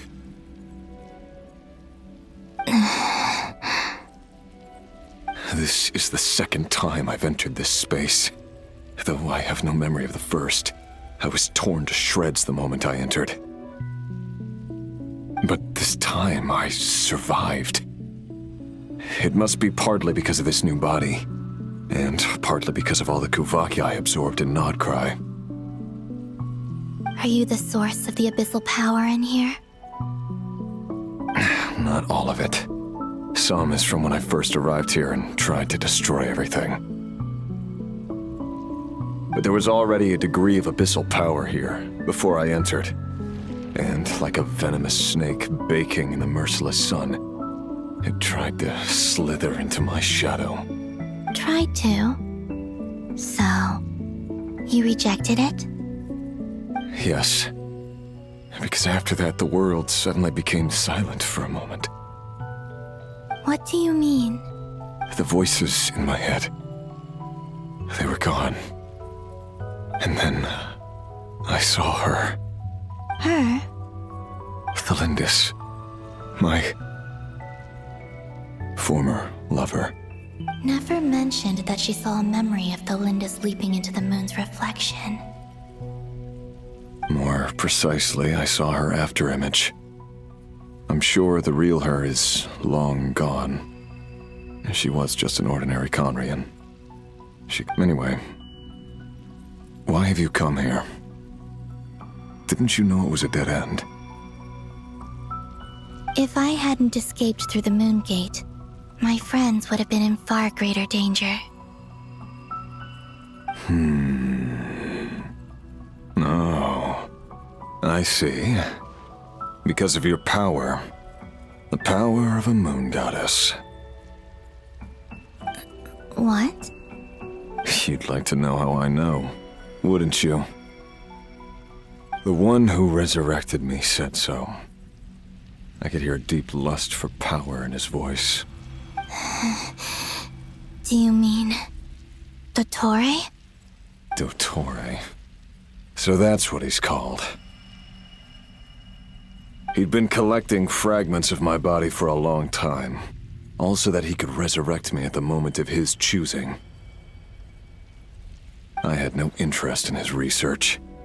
But being as corroded by the abyss as I was, we were aligned as far as hunting the moons and recovering my strength were concerned. So that's why the Wild Hunt suddenly became so active in Krai. When I left the Fatui in my weakened state, Dottore must have felt that his time had come. Moon Goddess, could I ask a favor of you? What? I know this is a lot to ask, especially from someone who tried to kill you. If you refuse, I won't fight it. But this is the only thing I desire now. What do you want? I'd like you to take a message to Thelindis for me. Thelindis? But... Yes, she's dead. But like I said, I saw her afterimage. I can sense that some part of her soul remains here. Far, far ahead. Why don't you go and speak to her yourself? I can't. I don't know why, but I can't move freely in this space as you can. All I can see is a glimpse of her, walking away. Just like the moment when I last saw her in life. In return, I will clear these abyssal obstacles for you. No, not in return. I'll clear them for you, whether you want to help me or not. It feels like something I ought to do. Yeah. Why, indeed. I've been asking myself that question a lot recently.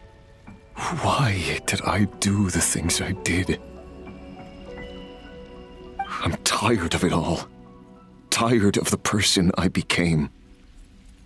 People used me. And then I turned around and started using others. I think I grew tired of it long ago. But I wouldn't... What do you wish to tell her? All of it. My past. My mistakes. Everything that happened after we were separated. Is it okay if I give her the abridged version?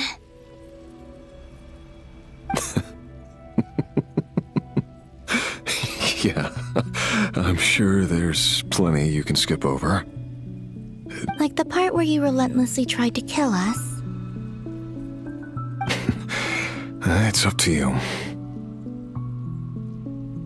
Love demands honesty.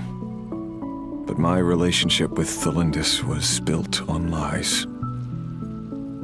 We hid too much from each other. But after living my whole life in the shadows, I don't want to hide anything anymore.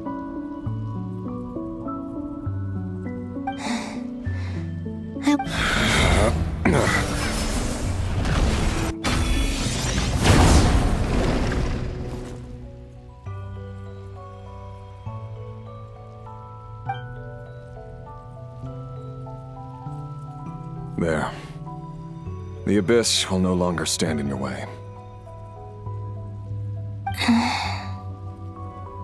Even though Mr. Dainsliff felt he had to fight you, I think he still regarded you as a friend. Dane? He said that you betrayed him, but he also felt great remorse at never having understood what you were truly going through. Why tell me this? Because if he'd known that someone could take a message to you, I believe that's what he would have said.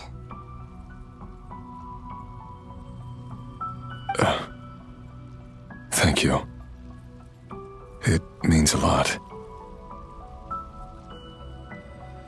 I know this will sound strange coming from me, but don't die, Moon Goddess. I can tell that you're determined to get out of here.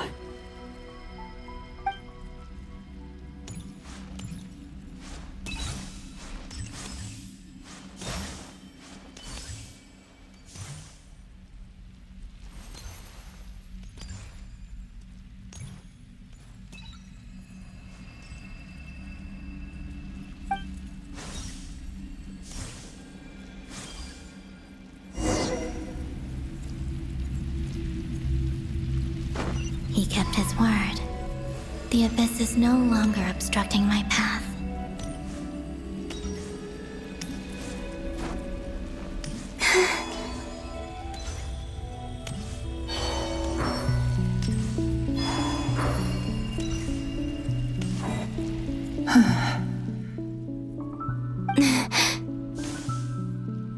Is that the Lindis? She wasn't far off at all. And yet, they can never meet. Hello, Miss Thalindis. Who are you? How do you know my name? You can call me Columbina. I promised Rerir that I'd bring a message to you. Rerir? My Rerir? Is he well? He's doing better than he was. Better than he was, huh? Sounds like he's had a pretty rough time. Others have had a rough time on his account too. In many cases, their time ran out because of him. And I'm not just talking about the children of the Crimson Moon. So, things got worse before they got better. Could you tell me what happened, Miss Columbina? Are you sure you wish to know? Yes. This is my opportunity to learn the truth. No matter how hard it is to hear, I have to know. I admire your courage. However, time is short. I cannot stay here for long.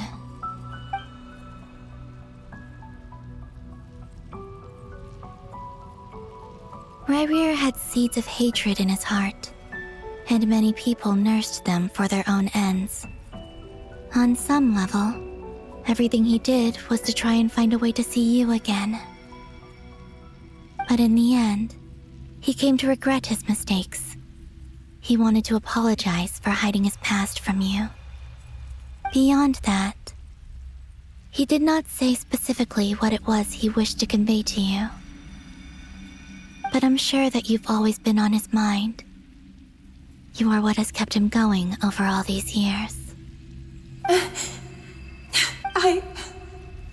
I'm sorry, Miss Columbina. This is so upsetting. I'm not sure how to put my feelings into words. It's all right. I understand. Well, that's everything from me. So, I guess I'll be... Wait. One moment.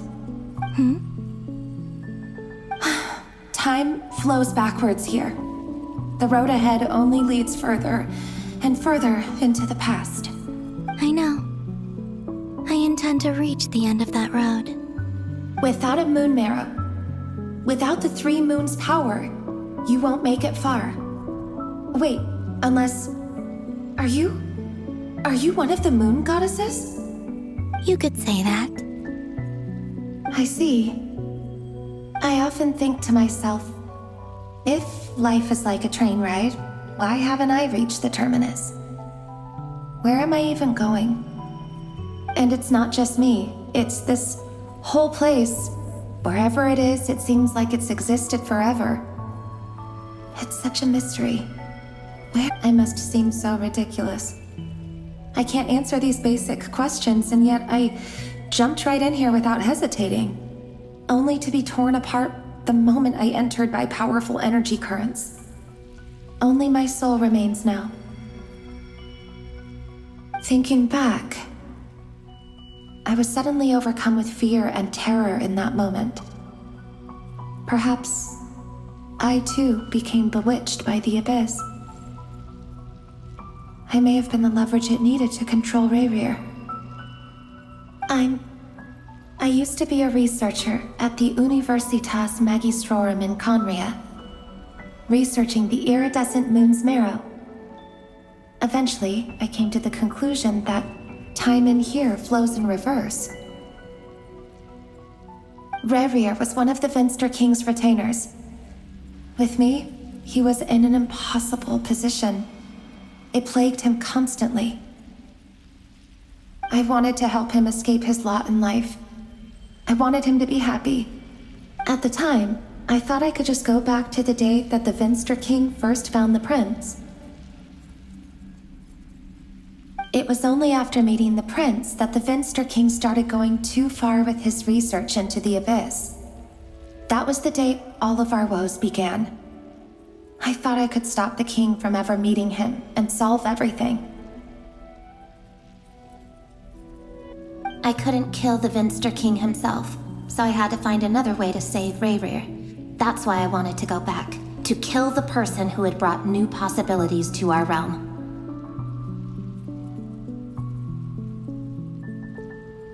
I'm sure it was a futile endeavor, but the Abyss probably enhances the basest human desires. So I naively hoped I could change everything. But I was simply too weak. Like a speck of dust against the whole universe. Look at me. I didn't even survive the journey here. Not physically, at least. I know I'm never getting out of here. But you're different. You can make it, and I want to help you. I owe you that much.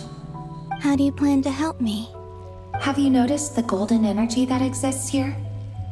Based on my past research and my observations since coming here, I believe they carry you forward faster. I can share what I've learned and help you understand the pattern in which this energy appears.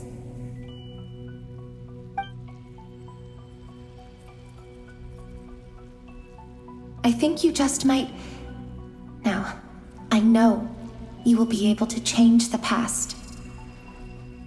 Also, I've been speculating about where this space ends.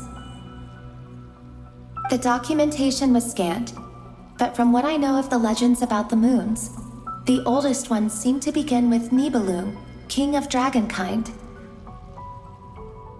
I have no way of verifying any of it by this point, but if it's true, you might be able to reach that era if you keep walking.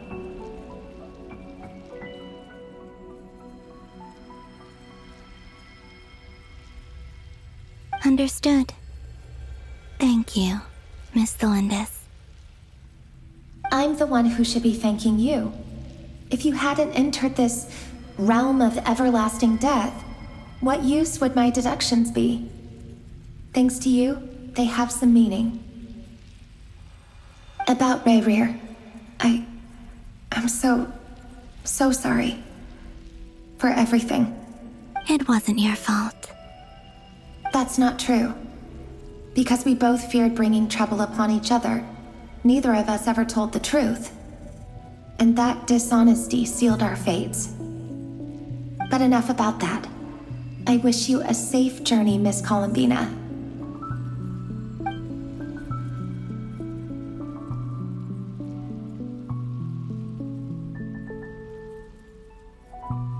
And may the outside world never have to experience pain like this again. Rayrir, you're there, aren't you? I cannot see you, because you exist in the future. I expect we'll be trapped in this prison of space-time for all eternity. But please, gaze upon the past, and then sit for a while.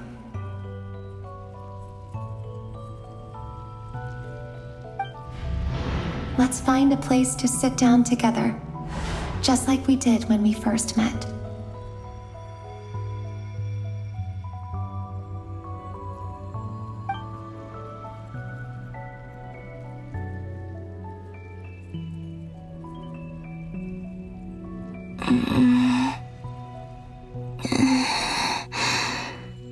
How long have I been walking?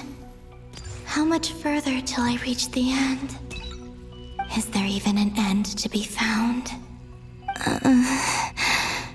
Everything's getting blurry.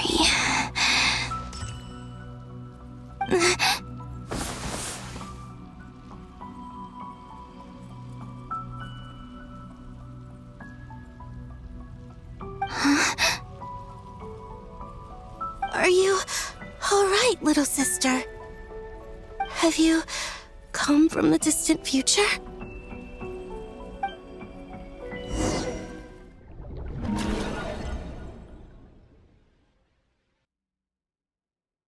So, how exactly did the moons just disappear? Shouldn't it be a little harder to get rid of major creations like moons? The world is a vast and ancient place. On a certain scale, all life lasts for but a fleeting moment. Miss Nicole explained that the moon goddesses likely perished in the War of Funerary Flame. The moons themselves were also destroyed at that time, save for the Frost Moon, from which a new moon goddess was later born. Am I missing something then? 'Cause the stories say that the moon goddesses were born on the moon, but doesn't Columbina say she was born in Krai? Huh. You're right! Why do their birthplaces differ? What's the difference between the two generations of moon goddesses? Also, remember what Sandrone said? Her scans detected 4 moons. In other words, 4 moon marrows.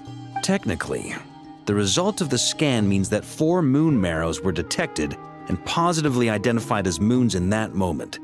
In other words, this piece of information alone isn't enough for us to know how Miss Columbina is doing right now. Yep. We have no way of staying up to date on whether she's dead or alive. But at least she's trying her best to get back to us. Yeah. She's a tough cookie. And a sore loser, too. We have to trust that she'll find a way. Because as much as it pains me to say it, we've got no chance of beating Dottore in a straight-up fight. He's much too powerful. It wouldn't even be close. That maniac is going to devour everything in his path until he reaches us.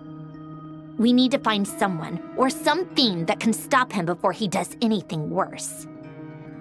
I'll be frank.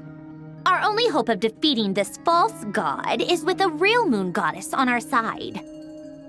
I'm not just saying this because Columbina's a friend and I want her back safe and sound. It's just the truth. And I know that even she was no match for him when he attacked, but I don't have a better solution. We're not giving up on saving her, whether she can defeat Dottore or not. Right. Don't worry, Miss Sandrone. We're all aligned on saving Columbina.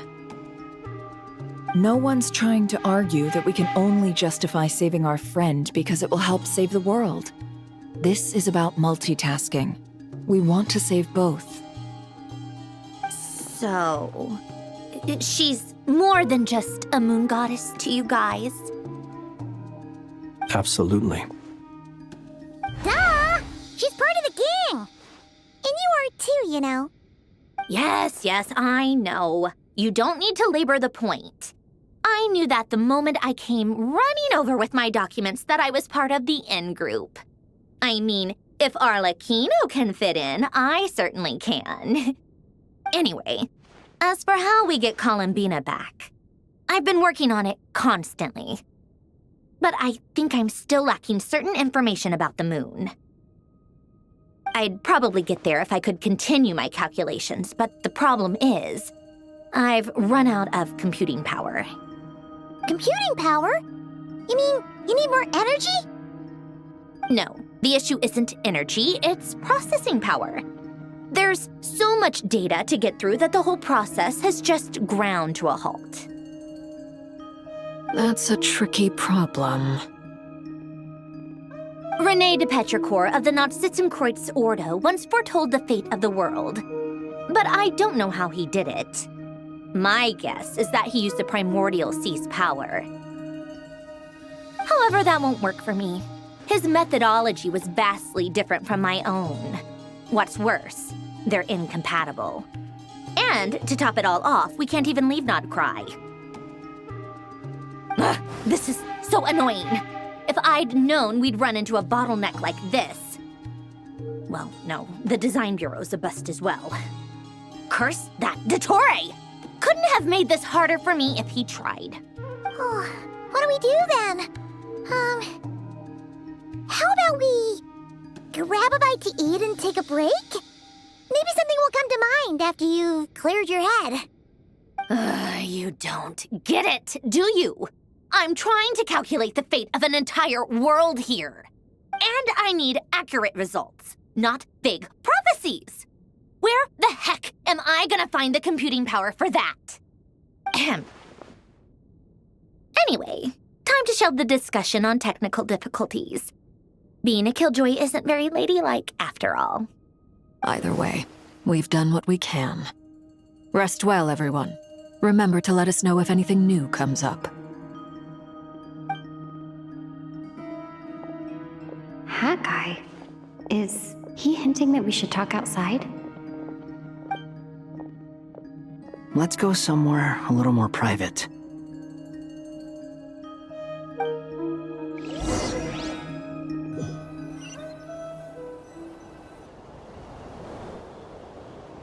You know that Dory went back to Sumeru, right? Yeah. She mentioned she was planning to head back. Things aren't looking good for Krai. She's gone to spread the word so that Sumeru has a chance to prepare for the worst. From what I know of Dottore, there are two possible reasons why he hasn't made a move yet. One is that he's still working through some kinks in his new powers. The other is, he wants to see how we're going to react. He'll easily devour everything eventually, so I guess he's in no rush to make it happen. The first false god he made was me. Now it's his turn. Even though my records were erased from Irminsul, Dottore's ideas haven't changed one bit.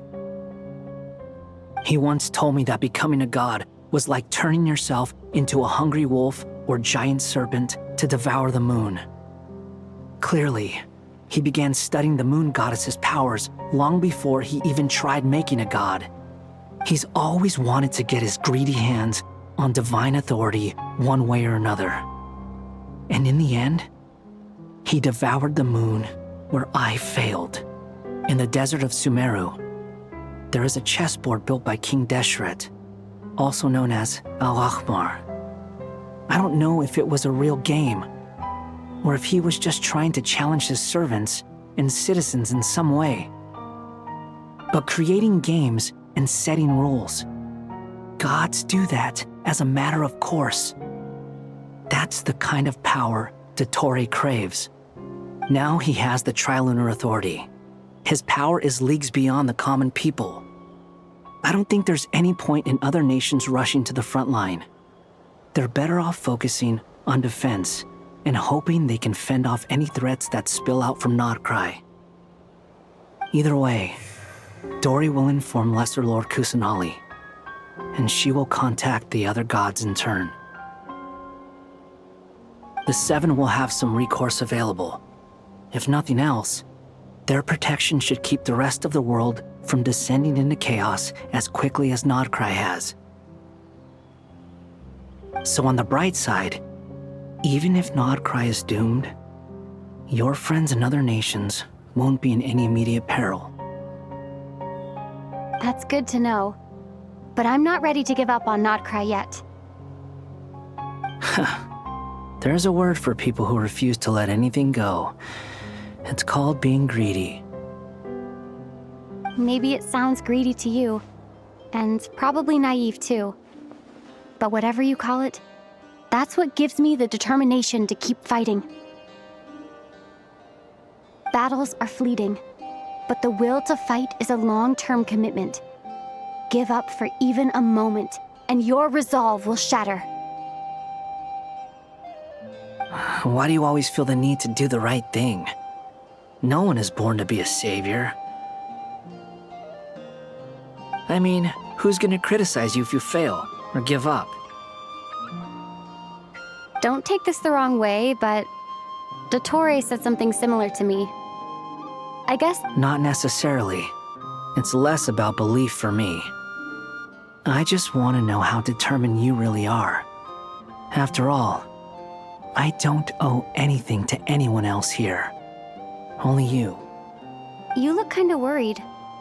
If your arch-nemesis was about to achieve their ultimate goal, I think you might feel a little worried too. That's true. Dottore is about to become an omniscient, omnipotent deity. That's gotta be a bitter pill to swallow. Still, you're calmer than I expected. Obviously. I have to admit that my past self was a reckless fool who misunderstood not only the point of revenge, but how to achieve it. And as much as I want my vengeance, I know I'm not gonna get it by acting alone.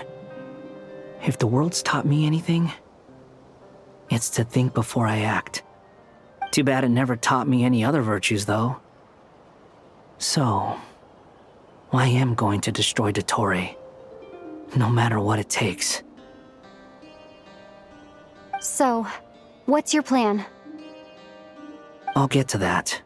First, tell me, what do you think of Sandrone? Just like Paimon said, she's a friend, part of the gang. How much do you trust her? This is a serious question. Think carefully before you answer. Although she's with the Fatui, she has her own values and she's helped us a lot.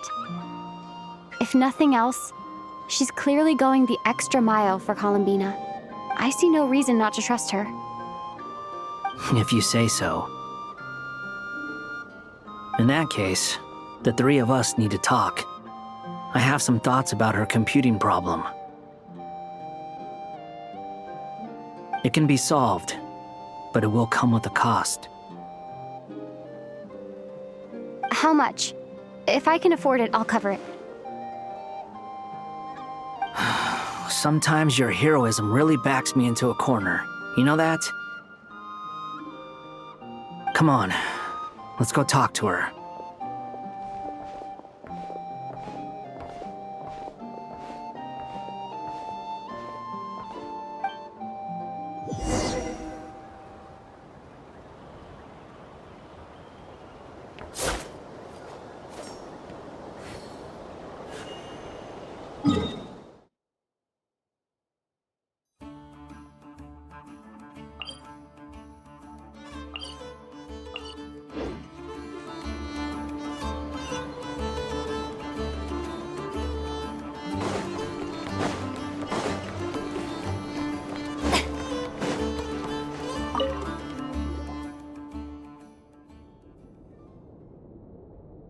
Miss Androne, Traveler.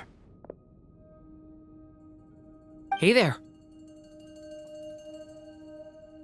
Paimon's here too! She was just helping them sort through their things.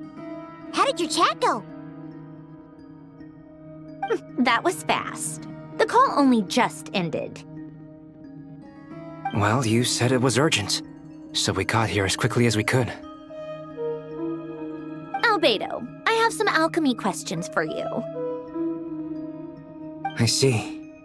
Looks like my knowledge proved useful after all.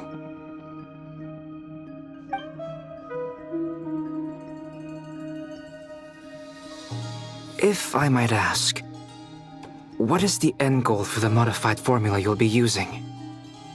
I needed to predict the future of the entire world. But I've run into some teething issues since trying to implement Renee's theory of the four Orthants. I see. I'll have a look at it. Still, computing power is the real issue here. How do you plan to solve it? About that, it's been sorted. Oh, with the Traveler's help?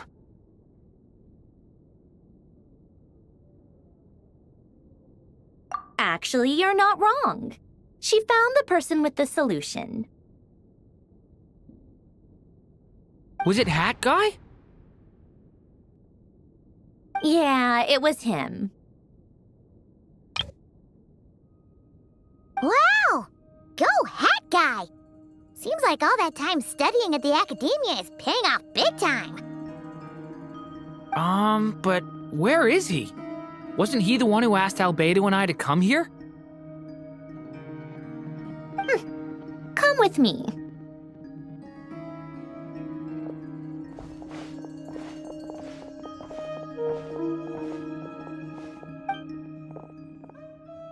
Hat Guy? What's happened to him? Hat Guy! Can you hear us? No response. I guess he's in hibernation.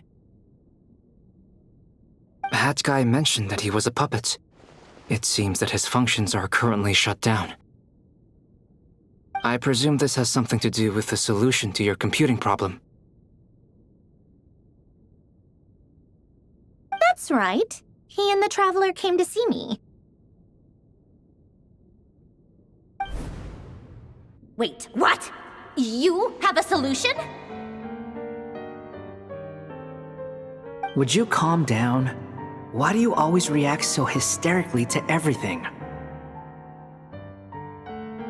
Excuse me? How would you know? You shouldn't be so quick to judge complete strangers. It's very bad manners. Oh, please. It doesn't take that long to figure out that you have a temper. Where does a mere student get that kind of confidence? I've actually published more papers than you. Not that status counts for much. Even Paimon's applied for academia admission. Huh? Are you serious? See? This is why I can't be bothered to explain myself. She recognizes no one's skills but her own. Okay, fine. I'll hear you out. So, tell me, how do you propose to solve my computing power problem? This world itself is constantly processing all kinds of information. If it's the world's future you're trying to calculate, you need a processing device that's designed to cope with that volume. Easier said than done. Only Irminsul can handle that kind of... Wait, is that what you're suggesting? But surely we can't just plug my formula directly into the ley lines. You should be able to tell that I'm not human, right? Yeah, I noticed. The technology, though, seems pretty ancient. Very different from Fontaine's. It's a completely different system. Conrian, to be precise. I'm what they would have called a puppet. Puppets need an energy source and processing power. The artisans who built them sought out the materials most suited for that purpose. You? Do you mean... The Traveler and I have talked it over. She's willing to vouch for you. So, I'll allow you to borrow my core for your calculations. It was built using wood from a silver-white tree, which makes it a small part of Irminsul.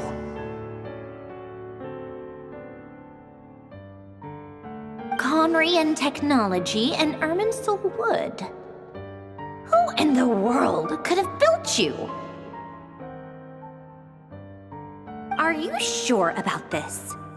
A puppet without its core will cease functioning completely. And if it's left in that state for too long, it might not recover. You could die if you do this. You do realize that, don't you? I can put 2 and 2 together, yes. No need to rub it in. I won't lie to you. This has never been done before. I cannot guarantee your safety. Doesn't matter. I'm prepared for the worst. Did you two actually talk this through? Is he... Are we really considering this? Yes, we discussed it. The bottom line is, he trusts me and I trust you. Let's give it a shot, shall we? Honestly, I have no clue where this kid even came from. But for whatever reason, he lent me his core to use in my formula. I'm very close to finishing my calculations now, and the core is currently in use. So I'm sorry, but I can only show you a sketch right now. This is what the core looks like. A silver-white branch. It certainly matches the legends told about Irminsul. Is Hat Guy gonna be okay? He's not gonna die, right? Right? In theory, he should be fine. As long as we put his core back in time. Beyond that, all I can say is that I'll try my best to avoid risk and make sure the core doesn't sustain any damage. I think I know why you called us here now. Someone needs to watch over his body and make sure it's protected until the process completes. Correct. He said that the only ones he trusts here are you two, and the Traveler. And the Traveler will have other work to do. He will have our undivided attention. Aw, Hat Guy. On a more positive note, things are progressing steadily on my end. I'll call everyone in for a meeting once the results are out.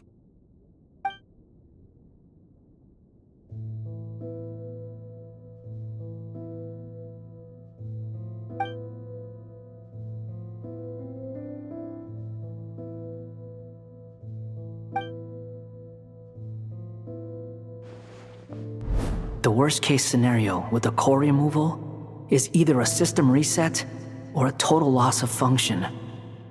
But I'm not afraid. A quiet death should have been my fate long ago. A core is completely different from a heart. It's like another vital organ entirely. I never believed it could be a true replacement for what I sought.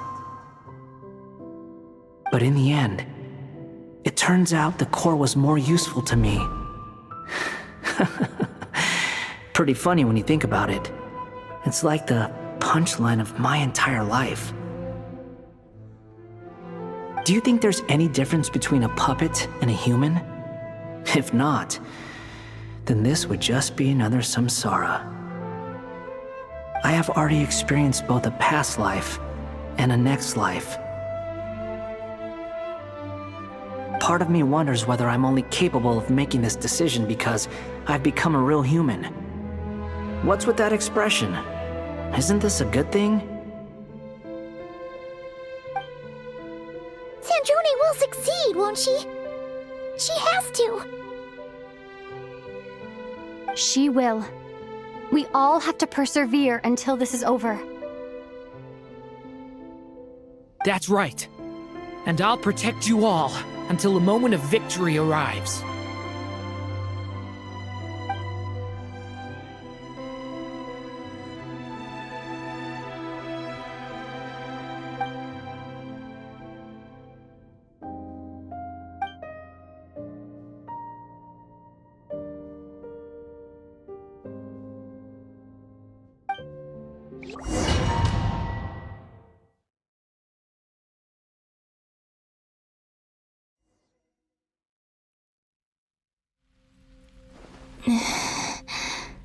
Who are you? Call me Sonnet. You have the same power as Canon. Sonnet. So, you're the goddess of the iridescent moon? Oh, goodness! You recognize me? Well then, what's your name?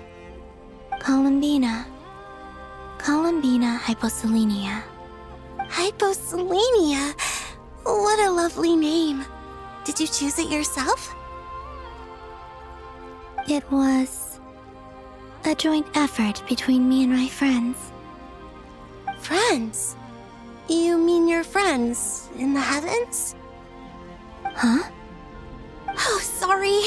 You must be exhausted. I apologize. Hang in there. Let me introduce you to my older sisters. Do you mean the other two moon goddesses? Arya and Canon? Wow, you sure know a lot. Hey, Does that mean that our story goes on into the future? Oh, I guess that wasn't the best question to ask. It's alright.